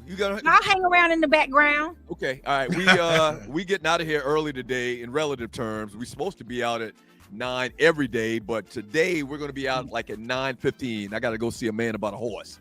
Oh, yes, a horse. I hope we win. Yeah. All right, don't go away. Two Live Stews Experience. Me and Joe Ham coming right back. Yeah. Have you ever been stranded on the side of the road, Ollie? Yes. It's not comfortable, is it? No. Dogs and poodles, if you find yourself in a jam on the side of the highway, give my folks at Bay 11 Towing a call, 404-770-6949. Again, that's 404-770-6949. Being stranded on the side of the road in Metro Atlanta is very stressful and dangerous. Bay 11 Towing is who you need to call, whether you're dealing with a flat tire, dead battery, full-on breakdown, or whatever that may have you on the side of the road. Call our folks at Bay 11 Towing, and they will get to you with a competitive rate and quicker than everybody else in town. Again, that's Bay 11 Towing. That number is 404-770-6949. Welcome back to the show. Hey, Joe. Yes, sir. Joe Hamilton riding with me today as Ryan is out on vacation doing something. I don't even know what he's doing. What do you? And it was another reason it was another angle I wanted to come at you about this thing, man. I know what it was. So South Carolina State, we won the Black College National Championship, right? Yes, sir. Yep. So word in our little chat group is that we've lost so many guys in the portal since we just won the national championship 2 weeks ago. Yes. Same thing happened last year. But what we did is we retooled. I think college football, this is a side throw-in bonus question, a bonus conversation. I think college football is going to be dependent on you manipulating the portal going forward. Like it's not going to be about your reputation, or it's going to be about how well you manipulate the portal, how much money you have in these collectives to get the best players. It's basically like free agency. Last year, same thing happened with us. We lost a bunch of guys in the portals, but we retooled. So we're very good at manipulating the portal once again. We're going to probably do it again this year, but it brings to forefront a bigger conversation, man. What do you think about the portal? What do you think about NIL? If you were playing today, everything was the same. All the entire scenario with you and your recruiting and coming to Georgia Tech, would you take a look at the portal and possibly leave Georgia Tech if you had some money waiting for you at this other program? Or would you be one of those guys that wanted to stay true to who you were recruited by? Take a look, Doug. No doubt about taking a look. It is what it is. Yes. I mean, yes. It would be irresponsible for you not to take a look. So, with that being said, Doug, I mean, you have to weigh all the real options just like you're getting recruited. So it's basically the same thing. A few dollars here and there to be miserable, a few less dollars to win. What about the development? What about the team around you? So I don't have a problem with the transfer portal or NIL. It's just that when guys, get in a bidding war for a high schooler, right, and that high school is going there for a couple of $100,000 difference, and that's a lot of money. Right. See again, Doug, I kind of know your family, and I know you had a mom and dad. Mm-hmm. So I call us middle class. So again, we can use the excuse, or we could have, but we couldn't really bank on the excuse that I'm leaving because there's more money. I got a family to feed, or I got to bring my mom or dad out of the projects, right. Or they need a car to live in. I mean, a car to drive. We were okay, so to speak. Right. So it wasn't one of those generational type money that we were looking for to feed our baby sister or be the father of the house. So what I look at is I like the transfer portal like it was, to whereas if you're at South Carolina State and that's the only scholarship, or in Newberry or in Liberty or one of these non-Power 4, and that's the only scholarship you had, you went there, and if you balled out, Doug, then you get a chance to go to the next level. Then you get a chance to everybody else recruit you that didn't recruit you coming out of high school because they weren't sure if you could play. Right. So that's what it was all about before. But now you got guys, and then you had to sit out if you went from Alabama to Georgia, or you went Power 4 to Power 4. So now it's more of just, if you disgruntled, go get more money year by year. But it's tough, Doug. It's tough. I'm not going to chase the almighty dollar. I'm going to win and enjoy the college, win a national championship, or try to get to the NFL was going to be my ultimate goal. Yeah, it's very different, man. These guys are playing at a smaller level, and we want to go to the next level. And we always throw around this term, the next level, but literally they're going from 1AA to there you go to Power 4, or they're going from Division 2 to 1AA. Yes, and it's like a routine at this point is going to be this way going forward forever, I think.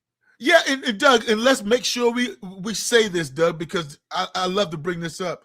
Same thing John Summerall did when going from Tulane to the Florida Gators. Yeah. So when they talk about the players and they hone in on the players and the transfer portal and upgrading and transferring from schools, John Summerall upgraded, went from Tulane, which is all credit to Tulane, not bashing them, but he upgraded and went to a Power 5 SEC school in the Florida Gators. Yeah. Bottom line. So don't start looking at these kids talking about they all going for the money and the coaches have been doing that forever. Coaches, right. Thank you. Yeah. And so it's crazy because we were one of the only people saying this 25 years ago. That's like, right. Why aren't the kids getting a little taste? Yes. And oh my gosh, the producers at ESPN and the guys that we work with at the radio station here in Atlanta, they just couldn't understand how we had the audacity to say, give some of the billions of dollars that they're making in college football, give some of that to the kids. The kids deserve it. Oh, no, you can't do that. They're getting a free education. That's fine and dandy. That's fine and dandy, but money talks and bullshit runs a marathon. Yeah, absolutely, Doug. Thank you, man. Tree, I know we got the basketball coming up. Go ahead and throw it back up, Tree. She's really. I'm producing. Thank you very much. So, Christmas Day, the Joker had 56, 16, 15. It went 15 for 21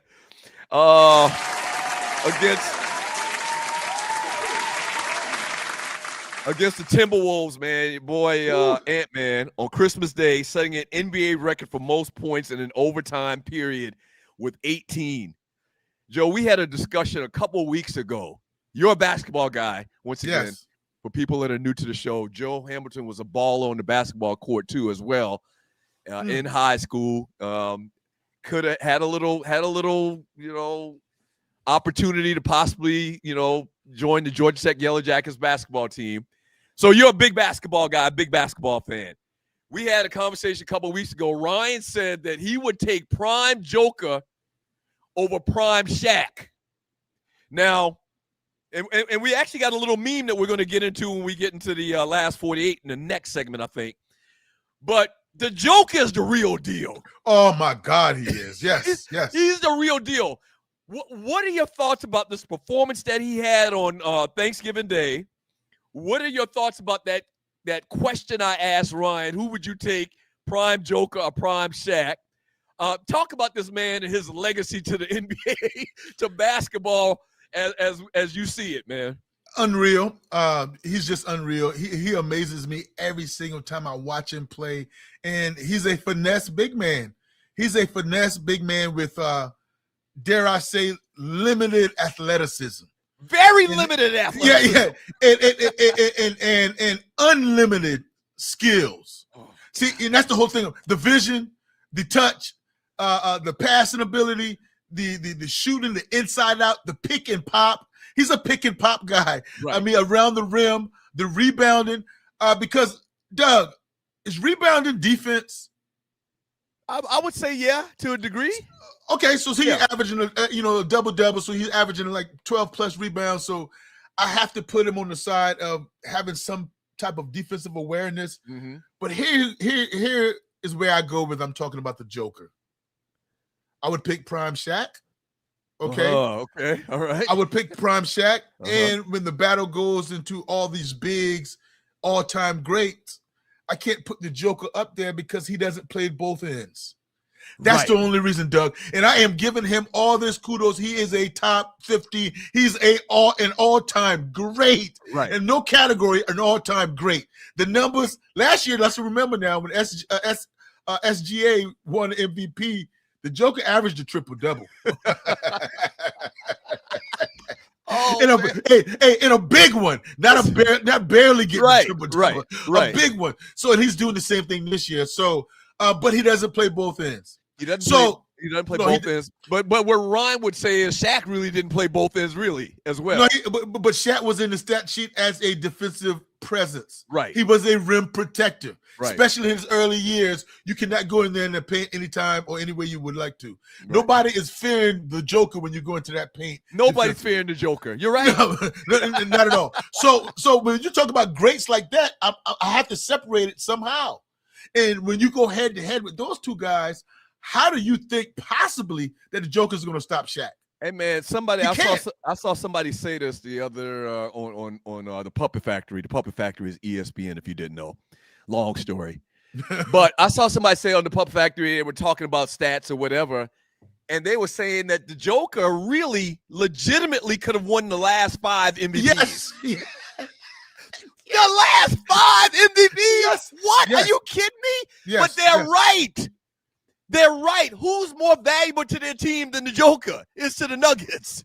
Man, he's outstanding. He's an outstanding player. But it goes to. I want to ask you a question, Doug. And I think I know where this is going, and I know you're not a prisoner of the moment. Right. What about starting a team with Wembanyama from the Spurs or the Joker? You know what, man? I would still go with the Joker. Matter of fact. Go ahead. Who would you start your team with this right now? Joker knowing what you know, right? Anybody in the NBA you want. Anybody in the NBA I want. And you can start your team right now. Who would you go with, Doug Stewart? That's a loaded question because I'm always rooting for the brothers. So I'm kind of biased. Well, no. I'm going to put that. I'm going to put that. Your GM job is on the line. Right. My job is on the line. Yes, and you have to take phantom and skin color out of it. Right. I want to say Anthony Edwards, but I think, man, I would take the Joker over Wembanyama because, and I'm not trying to wish bad luck on the young man. Wembanyama is too flimsy out there. Okay. I think that he's going to break down at some point. He's going to have foot problems. He's going to have some type of health issues because he's just he looked like freaking Ichabod Crane out there. You know who Ichabod Crane was? Yeah. That man looked like Ichabod Crane. I think that the Joker probably overall in building your team around, I think I probably would take the Joker. And, I never thought in a million years I would say that, man. But he's unstoppable. You ain't wrong. No, he's unstoppable. Absolutely. Maybe I would have said Ja Morant a couple of years ago just because of the high flying, but he's done a bunch of knucklehead stuff. You can't take him over the Joker.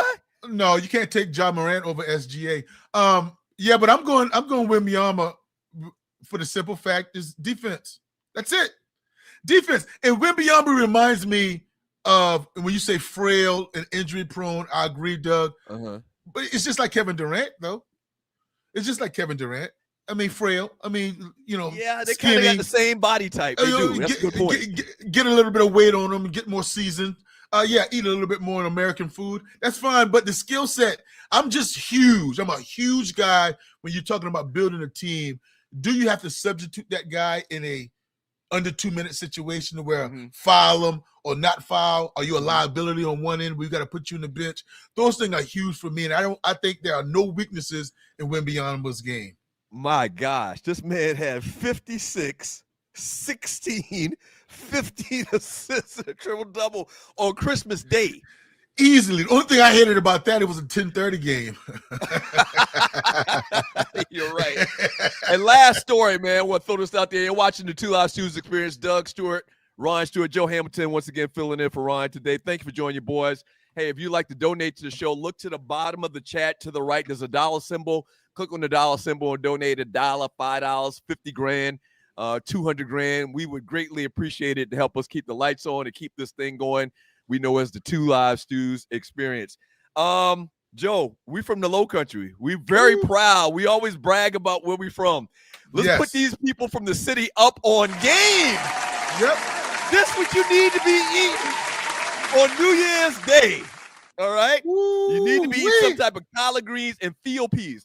Now, listen, very important. This is very important what I'm about to say. Your New Year's Day meal is not black-eyed peas. It's field peas. Ask your grandmama from the South. It's not black-eyed peas. You eat some black-eyed peas, you probably gonna have some damn bad luck or something like that. Yeah. Field peas. It's field peas. Go ahead and show that graphic one more time, Tree. All right. Number 4 trending story, New Year's Day dinner.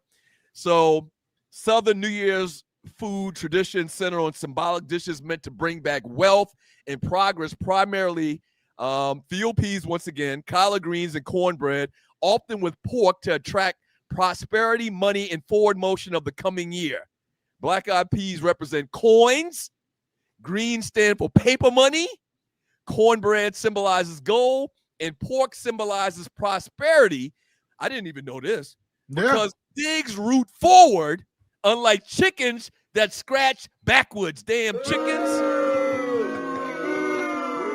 Did you know that? I did not. Did you know that pigs and hogs root, when they say root, talking about like scraping on the ground or whatever, they root forward as opposed to chickens scrape backwards.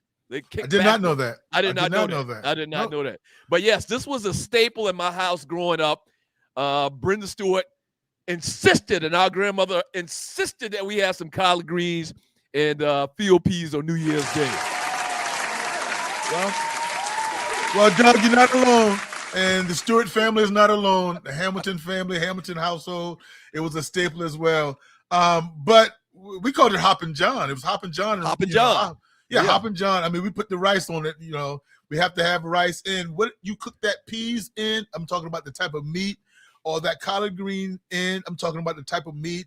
Ham hock, turkey neck, whatever you put in it was a meal in itself. I mean, it was a meal. And the cornbread, you spot on. And to this day, you look forward to it. You look forward to it. Or mom would say, "Hey, you got your Hoppin' John ready? You got your field peas ready? You got your collards." So it's embedded in me, man. I don't know if that's a low country. Is it a Geechee thing? But yeah, that is a staple where we are from, no doubt. I like that plate. Douglas. And the story that yes, ma'am. What about the one about a man walking over your threshold first? Like, where's that one? You're supposed to have a man come into your house. That's first. Yes, I think I've heard that before too. That's a superstition as well. That's a big time superstition as well. What? About a man walking inside your doorway. The first year, it has nothing to do with dating or whatever. And Harley. So I used to have a friend live down the street from me because I didn't notice it as a child, but I would run down there because I'm all excited to go play with my friends. A man hadn't been here yet. You got to go back up to your house, and then when a man come walk through here, then you can come down here and play. I was like, huh? And also another one is cleaning up the house on New Year's Day. Yep. That means if you don't. Right, exactly. You'll be doing it all year long if you don't clean up your house on New Year's Day. I probably need to clean up on New Year's Day so I can get. Or is it New Year's Day or is it New Year's Eve? New Year's Day. New Year's Day, yeah. So all these little traditions. So you do Hoppin' John too, and that's what it's called. Joe threw out the actual technical. Absolutely. Black-eyed peas. Street name, black-eyed peas and rice. Yes, and my great grandmother field peas and rice, as I said earlier. We had black-eyed peas, and my great grandmother used to make us have, because she was from the country. You'd have to have greens so you could have money. She'd make fish so you could be swimming in the money, and she would give men okra because she said the women couldn't have it, the men could have it so they could be slick. So Arlie, you know all of this stuff and these traditions and superstitions come from a lot of background from the motherland and slavery. Look up Hoppin' Johns. Okay. The whole tradition started in the Low Country. Okay? Wow. By the time it got down to y'all down there in Louisiana and Mississippi, it had changed from field peas to black-eyed peas. So what I'm telling you, look it up, and you'll see what I'm telling you is the truth. And you're probably right, because it would have come from either Louisiana or Charleston, like those places where our ancestors first ported. Or dropped off. Right. Right. Exactly. Yep. All right. Good stuff, Ollie. Yeah. Good stuff. What you got? You got any plans for New Year's, Joe? You don't go out to New Year's Eve parties. Like that. I have in the past, but come on. I mean, it's got to be why? I'm so tired at that point anyway. A little bit, a little toast, eggnog. Do you do eggnog? I can't do eggnog, man. Why? We never finished the carton. It's not that you're gonna drink it like milk. But the and eggnog it's not that it's not delicious, because I actually tasted some the other day, but I don't like the whole concept of drinking eggs. You know it's eggs, right? It's scrambled eggs. You drinking scrambled eggs. They doctored it up a little bit, though. They doctored it up. I got strange little tendencies for stuff like that. Like, I don't want to drink no eggnog because I feel like, why am I drinking eggs? I don't eat eggs because I feel like I'm eating baby chickens. You feel the same way about oxtails too, don't you? And I was gonna say that for last. And yes, I don't eat ox's tails. I don't understand. Why would you eat an ox's tails? I understand why our ancestors did it, because that's what that's what the man, that's what the master threw out to them. Yeah, you can have this shit. Have this oxtail. Eat this shit, nigga. You know? Nah. Hey, but we don't have to still do that. You don't have to still eat oxtails. It's a tail. It's an ox's tail. The only reason you don't disappoint me, but the only reason it's alarming because you're a coon guy too, right? No, I don't eat no goddamn coon. Squirrel. I've had squirrel. Oh, okay. I mean, that's what I mean. Oh, coon, squirrel, rabbit foot. Joe, all that. Yo, you ate coon growing up? Come on, man. Yeah, man. Come on. My dad just talked about a coon that he made. It looks just like barbecue. I mean, barbecue coon sandwich. Yeah. The coon and the possum stuff stopped at my daddy's generation. Okay. Like we really didn't get down with no coon or anything like that. Oh man, we gotta go to a break. Tree is tripping. She's tripping. We'll be right back. Don't go away. Two Live Stews Experience. Don't go away. We'll be right back. Last 48 coming up. Hey yo, Bird.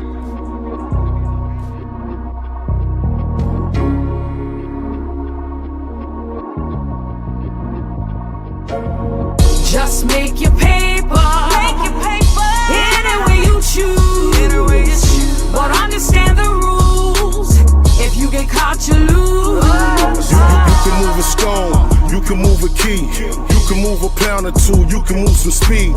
You can move some X. You can move some shroom tea. You can move anything you get your hands on. G. You can move some Hario. Oh, here we go. Oh, there they go. Oh, here we go. Hey, what's in there, Mommy? It's for you. It's not. I don't want this.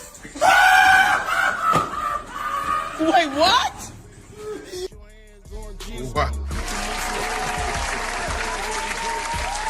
Tell him, little man. You don't want no girly looking goddamn shoes. Tree, pop on. I want both of y'all to pop on. You're watching the Two Live Stews Experience. Doug Stewart, Ron Stewart. Tree, I want because it was so short, people may not have caught that. And you're watching the Two Live Stews Experience. You're listening to the Two Live Stews Experience as well. I want you to replay the clip and let's have a discussion about it. A civil discussion about it when we get back, okay? Who's Go ahead. not civil? Here we go. Run it again. Thank you. And Mommy. It's for you. It's not. I don't want this. Wait, what? So if you're listening to the show and you're not watching the show, little man, it's Christmas morning. Clearly, it's Christmas morning. As customary, you're down. The little kids are opening up their gifts.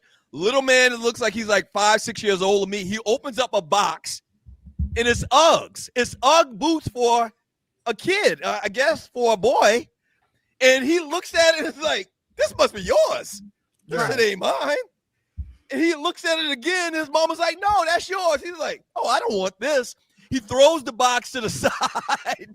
He throws the box to the side and folds his arm like, how dare you give me some women's shoes?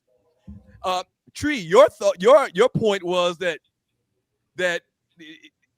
what was your point? That he should have, go ahead. Well, I ask you, would you have been able to get away with doing that growing up as a child? First like, of all, what would Ralph and my mom and daddy wouldn't give me no girl boots. But okay, but this is forget about the girl boots. It's not really that. Like, if any gift that they gave you that you might not have liked, wouldn't you keep that to yourself? Yep. Absolutely, except for These some girl children boots. don't operate like that. Except for some girl boots. I probably wouldn't have been able to keep that to myself. A friend of mine gave my son when he was really young some tube socks as a gift. Not even like a pack, but like a pair and something. And he was so gracious, like, oh, thank you. And later we discussed it. And he still was like, well, it was thoughtful. You could tell he was trying to find the right words at a young age to understand, like, why would you give me socks? Like, it was the weirdest gift ever. And even I was like, why would she get this? So stupid. But nonetheless, he was still appreciative. And I think that's the issue. It's not the girl boots, it's his response afterwards. But that's a top.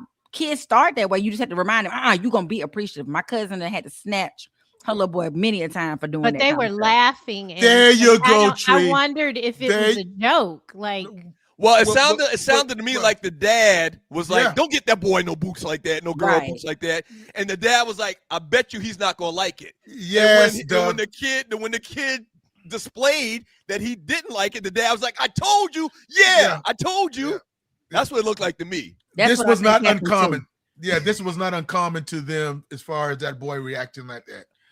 Normally, you would get a whooping for not being appreciative. Right, but I agree with that. Yeah, that would almost be like they had a competition on whether he was going to like that Uggs or not, and he disliked it, so the dad won the competition. Right, that's what it sounded like to me. That's what it sounded. I agree. I think what I also asked you this morning is regarding. I've been seeing a lot of content where people are giving their children coal with letters from Santa saying that you did not earn any gifts this year, and the comments are going off saying you are traumatizing your child. It'll be all right.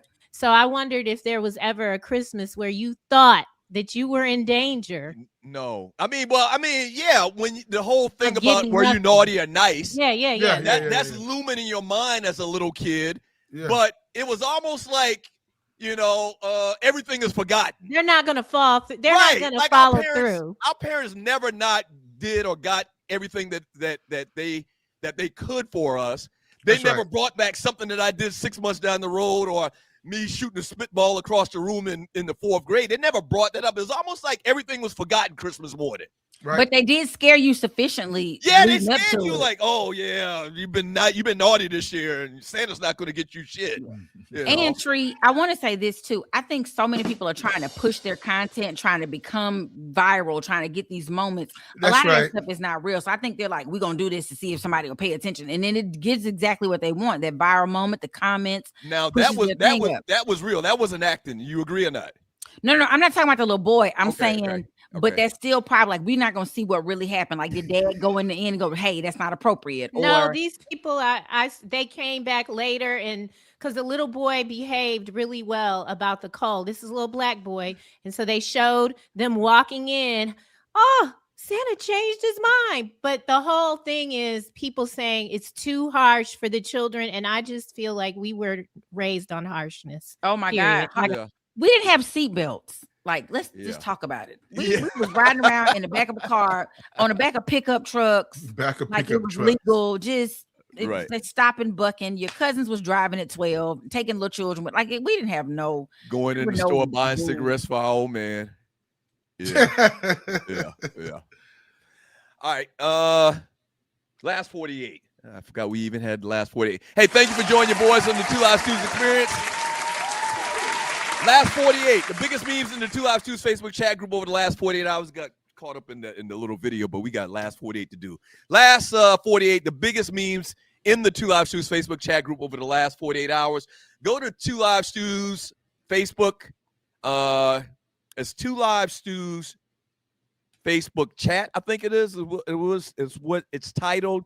Just do a search on Facebook and you'll find the group. There's like 40,000 people in there. Literally hundreds of posts made every single day.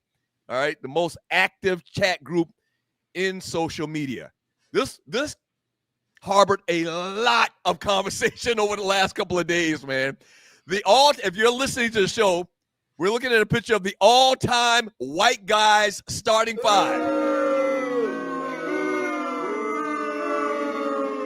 John Stockton at the point guard, Luka Doncic at the 2, Larry Bird at the 3. What's his name at number 4? Nowitzki, Dirk Nowitzki at the 4, and then you got the Joke at the 5. Joe, what's your thoughts about this? Who would you take out? Who would you add? Or is this perfect?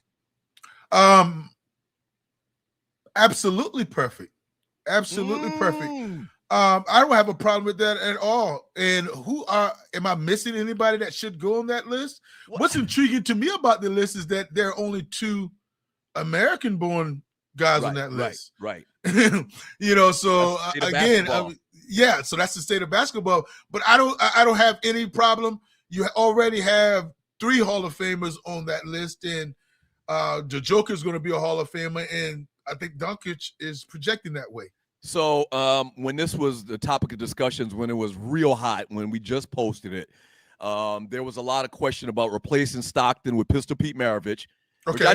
Which I never saw Pistol Pete, but I've seen plenty of video on YouTube, and he was like that. He was basically white chocolate before white chocolate, Jason Williams. Yep. And then a lot of people said you got to put the logo on there. Ooh. You got to put the logo on there. Take away for Luka, Jerry West. You got to put Jerry West in for the Luka. What are your thoughts? And I don't remember seeing Jerry West either, but goddamn, he the logo. He got to get a spot on the all-white boy team of all time, right? Yeah, Doug, thank you, Doug. If you're the logo, that says a lot about you and your game. Yeah, absolutely, Doug. Who's got to go? Either John Stockton or Luka's got to go. Because the reason I say John Stockton or Luka, because John Stockton. You think Jerry West could play point? Yes. Okay. He's going to have to play. Well, I can put Luka at point. Right. That's true. So the thing about it is Stockton doesn't have any hardware, and right. That's it. Right. And Jerry West now he lost a lot. I think he went to like 6, and he only won 1, but he's at the table with his 1. Yeah, he lost a bunch of championship series to the Celtics, obviously. Yes, but does have 1 ring. Yeah. So a lot of people said they'd have to put Jerry West in there, and I agree with that. That Pistol Pete Maravich's game was better than John Stockton's. John Stockton's all-time assist leader. He don't have no rings, and I'm not sure if Pistol Pete has any rings playing Pistol for the Pete doesn't. No, he doesn't. The New Orleans. I think the team was in New Orleans, the Jazz. But I'm gonna go back to this. I agree with you with Pistol Pete. I don't have any film on him, but I'm gonna be consistent. John Stockton, I think he was up there in the league leaders with steals as well. So. He played defense. You've seen Pistol Pete before, though. He's like the highlights Globetrotters. Absolutely. Yeah, he was like a Harlem Globetrotter, and before the Harlem Globetrotters. He was a scoring point guard. Yeah. All right, good one. Next one, Tree. And you're watching the 2 Lives Tuesday Experience. You're listening to the 2 Lives Tuesday Experience as well. Next one. Next meme. Ooh, speaking of basketball and point guards, Magic built the show. Curry changed the script. Stephen Curry versus Magic Johnson all time. And it would be great if y'all could watch the show, even if you are listening right now. You can go back and watch the show. Total points.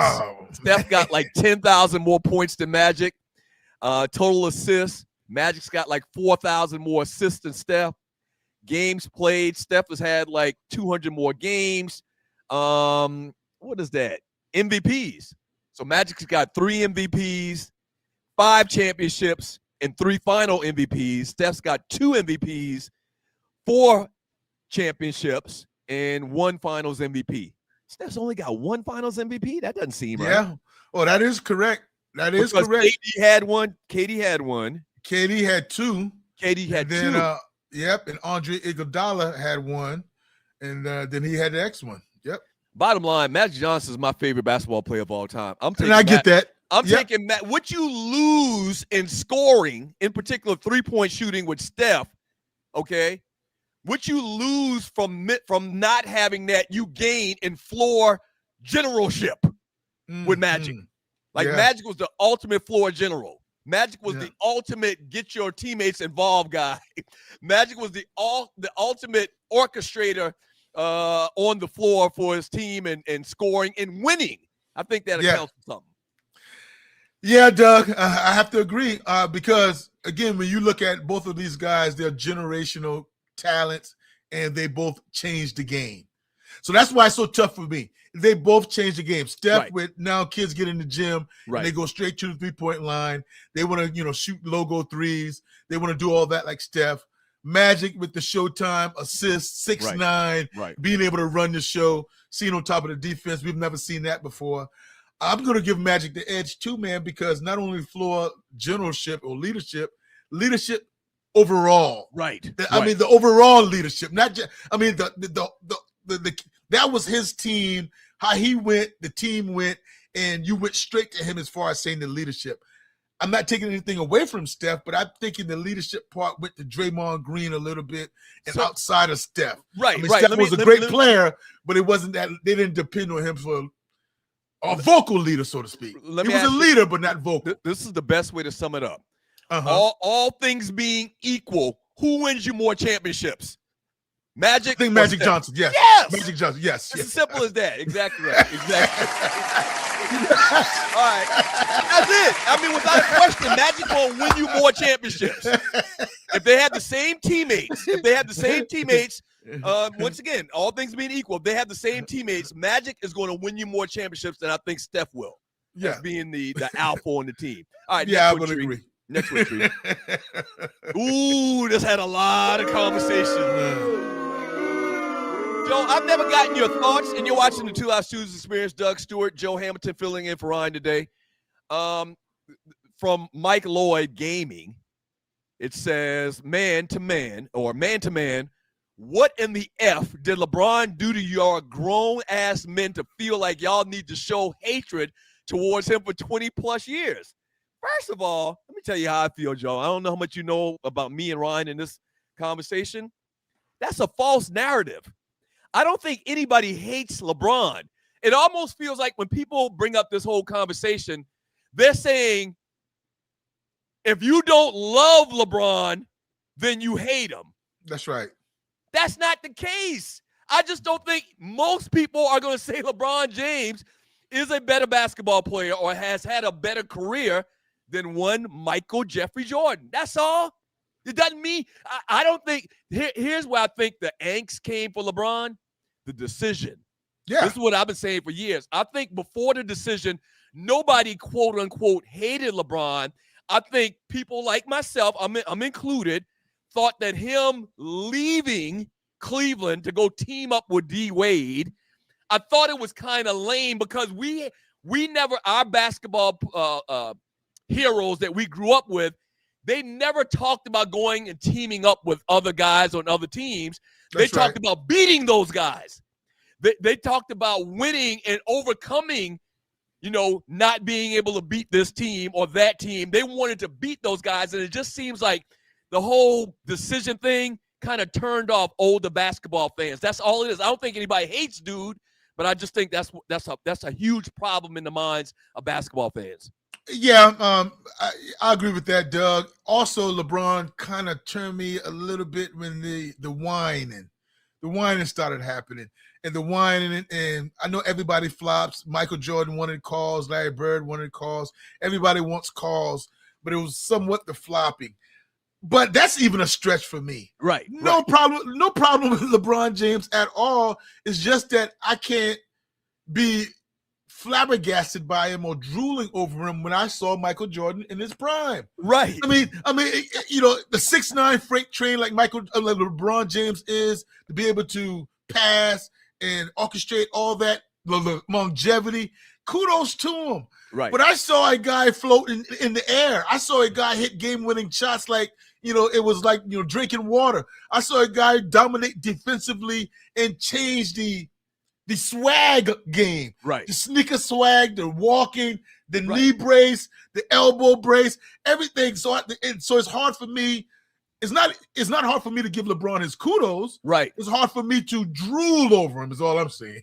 Right. And not only that, I mean, me personally, and there's probably a lot of people that agree with me on this, and you're watching the Two Live Studios Experience. There's probably a lot of people agree with me on this as well. Like, how you put LeBron over Kobe? Yeah. Like there needs to be a discussion right there. Like these youngins, these YNs, They just automatically saying LeBron and Jordan. LeBron, no. What about the Bean? The Bean got 5 rings. The Bean? He got a couple of rings without Shaq. That was the big thing they used to say about Kobe. Oh, he got his rings with Shaq. The man won a couple of rings with Pau Gasol. Pau Gasol. Yeah. Yep. Yeah. So now that's a great point, Doug. And I've learned to respect that though. I've learned to respect. No, I've learned to respect the Kobe LeBron talk. Right. Not anybody but the MJ. Right. Right. No. I mean, because you haven't seen that video and you're watching the 2 Live Studios Experience. You haven't seen that video where they went frame by frame of moves and they showed Jordan doing the move and Kobe doing the exact same move.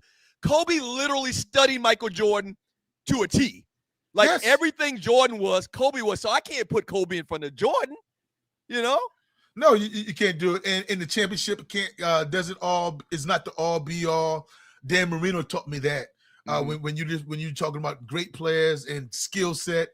And eras, Doug. I don't think you will catch anybody in their 40s, so to speak, let alone 50s, putting LeBron ahead of MJ. Right. Exactly. Not when you've seen it night in and night out what he's done, and not just highlights in the demeanor and his peers talk about him. The peers, some of LeBron's peers are saying is MJ. He was a killer, man. I mean, Jordan was a killer, and it's hard to explain if you weren't there. That's one of them things you had to be there, because because the way we talk about Jordan, I can understand the young cat saying, man, he wasn't that good. No, he was. We just didn't make this up. We aren't just all coming together and saying the exact same thing because we hating on LeBron or because we like LeBron less. He actually was that dude. Simple and plain. He was that dude. Hey, can that discussion real quick ever be bottom line? It's never facts, right? No, so this is ongoing. It's not. It's nothing facts, I guess. Yeah. We don't have an actual barometer to show one guy's better than the other. That's fantasy. Always barbershop talk. Yeah. All right, next one, Tree. Oh, we gotta go to a break. All right, so we're gonna take a quick little break. This is the last segment coming up. I do have to get out of here, so this is gonna be a quick break. We'll be right back. Finish up last 48. Finish up the last show in the year. Get ready for 2026, shawty. Get ready for 2026. Yeah, we'll be right back. Don't go away. Listen, I played in the NFL. I've taken enough shots to last a lifetime. And let me tell you this, taking a shot just to lose weight, that's not a smart play. That's why I roll with Brain IQ, the all-natural weight chews, cut cravings, boost metabolism, and sharpen focus. No needles, no chemicals, no crash. Just results you can chew on. And Brain IQ is not just about weight chews. They've got a full lineup of all-natural products to keep your mind sharp, your body fueled, and your health on point. Skip the needles, choose natural. Order now. BrainIQHealth.com/REF/1LiveStew. Brain IQ Chews. Smart, natural, built for results.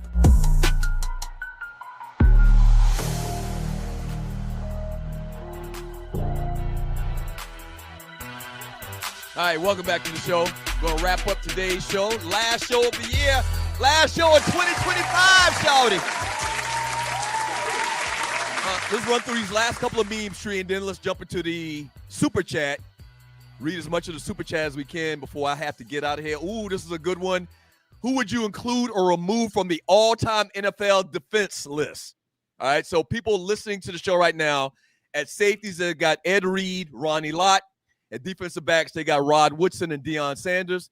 At linebackers, they got Lawrence Taylor, Ray Lewis, and Mike Singletary. And then on the defensive line, they got Bruce Smith, Aaron Donald, Joe Green, and Reggie White. Joe Hamilton, the $1 million question. What or who are you taking out of this all-time NFL defense and replacing with who, if anybody? Goodness, man. I'm taking out Rod Woodson, and I'm putting Darrelle Revis there. And that is it, my brother. That is absolutely it. I thought about having Derek Brooks and taking out Lawrence Taylor and putting Lawrence Taylor where Bruce Smith is, but I understand the outside linebacker point of view. But Lawrence Taylor is actually an edge rusher. I wanted him in a 3-4 type scheme to be my edge guy, but I don't want Lawrence Taylor off of the list. I just want him as a rusher.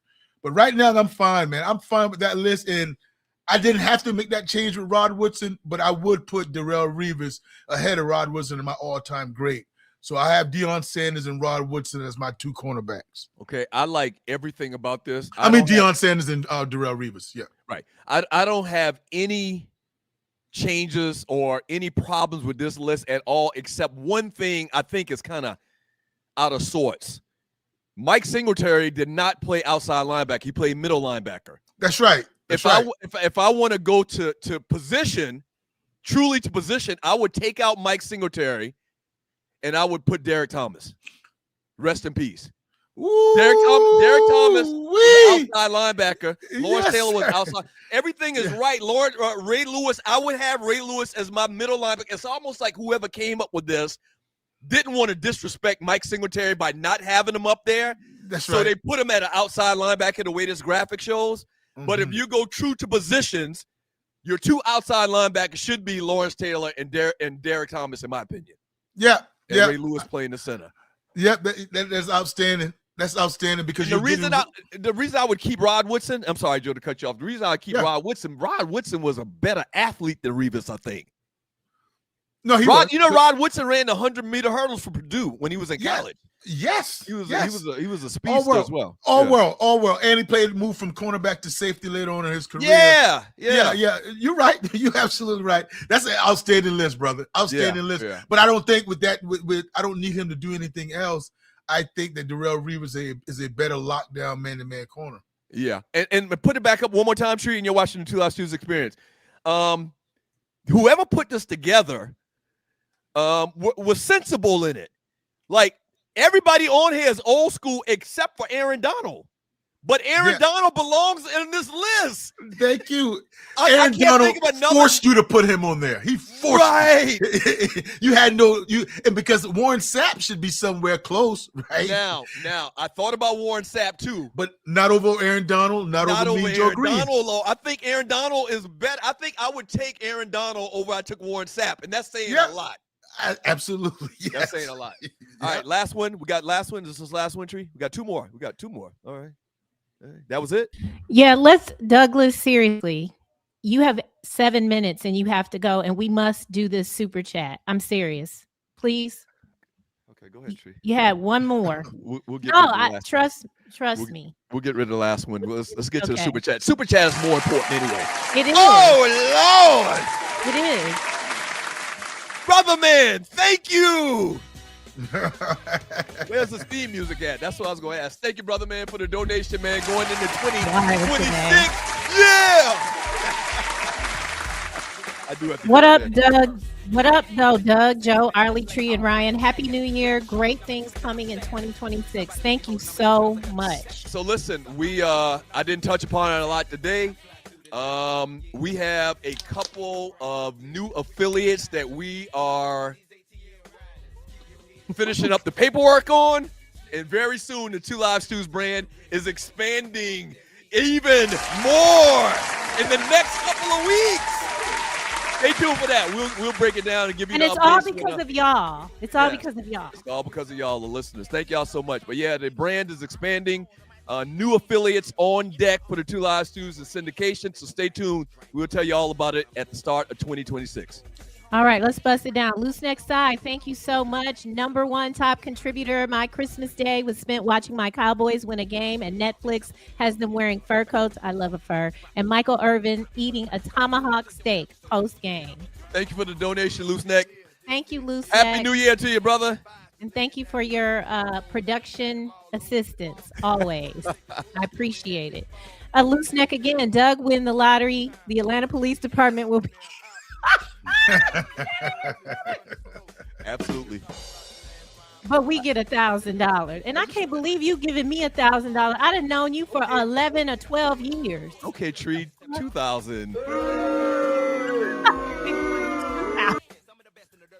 I That's okay. I'm a money magnet anyway. Keep your little money. From Sell More Food, 457. Doug got a mini vortex set up on the cruise called the Good. I'm gonna need you to stop showing that damn little. We gotta bury it. We gotta bury it in 2020. Please. In 2025, no more vortex phallus on the show. 2026. Bury the peen. 2026. From Loose Neck Side, Medea is real. Tyler Perry. Medea is real. Tyler Perry is the character. That's funny. That's hilarious. All right, we're good. You got 5 minutes, Douglas. Griff. Okay. What's happening, fam? Praying for an awesome 2026 for all of us. I'm going to continue to manage my physical, mental, and spiritual health. And I'm also looking forward to my first cruise in February. Thank you, Griff. Man. Happy New Year, Griff. We'll see you on the cruise, brother. We'll see you From Loose Neck Side, old Doug McDonald had a farm. Yeah. What does he refer to? What's that referred to?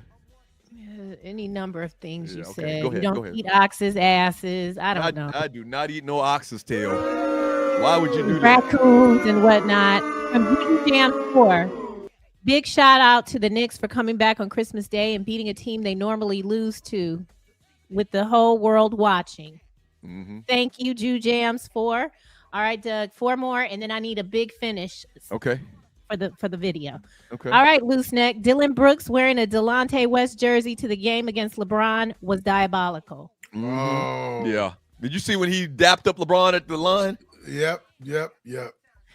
Osiris, Happy New Year. This top 5 white players meme ties right into why next year's All-Star game is USA versus the world. With the sports globalized, the powers that be think the world is now competitive enough to challenge Black American players. Mm-hmm.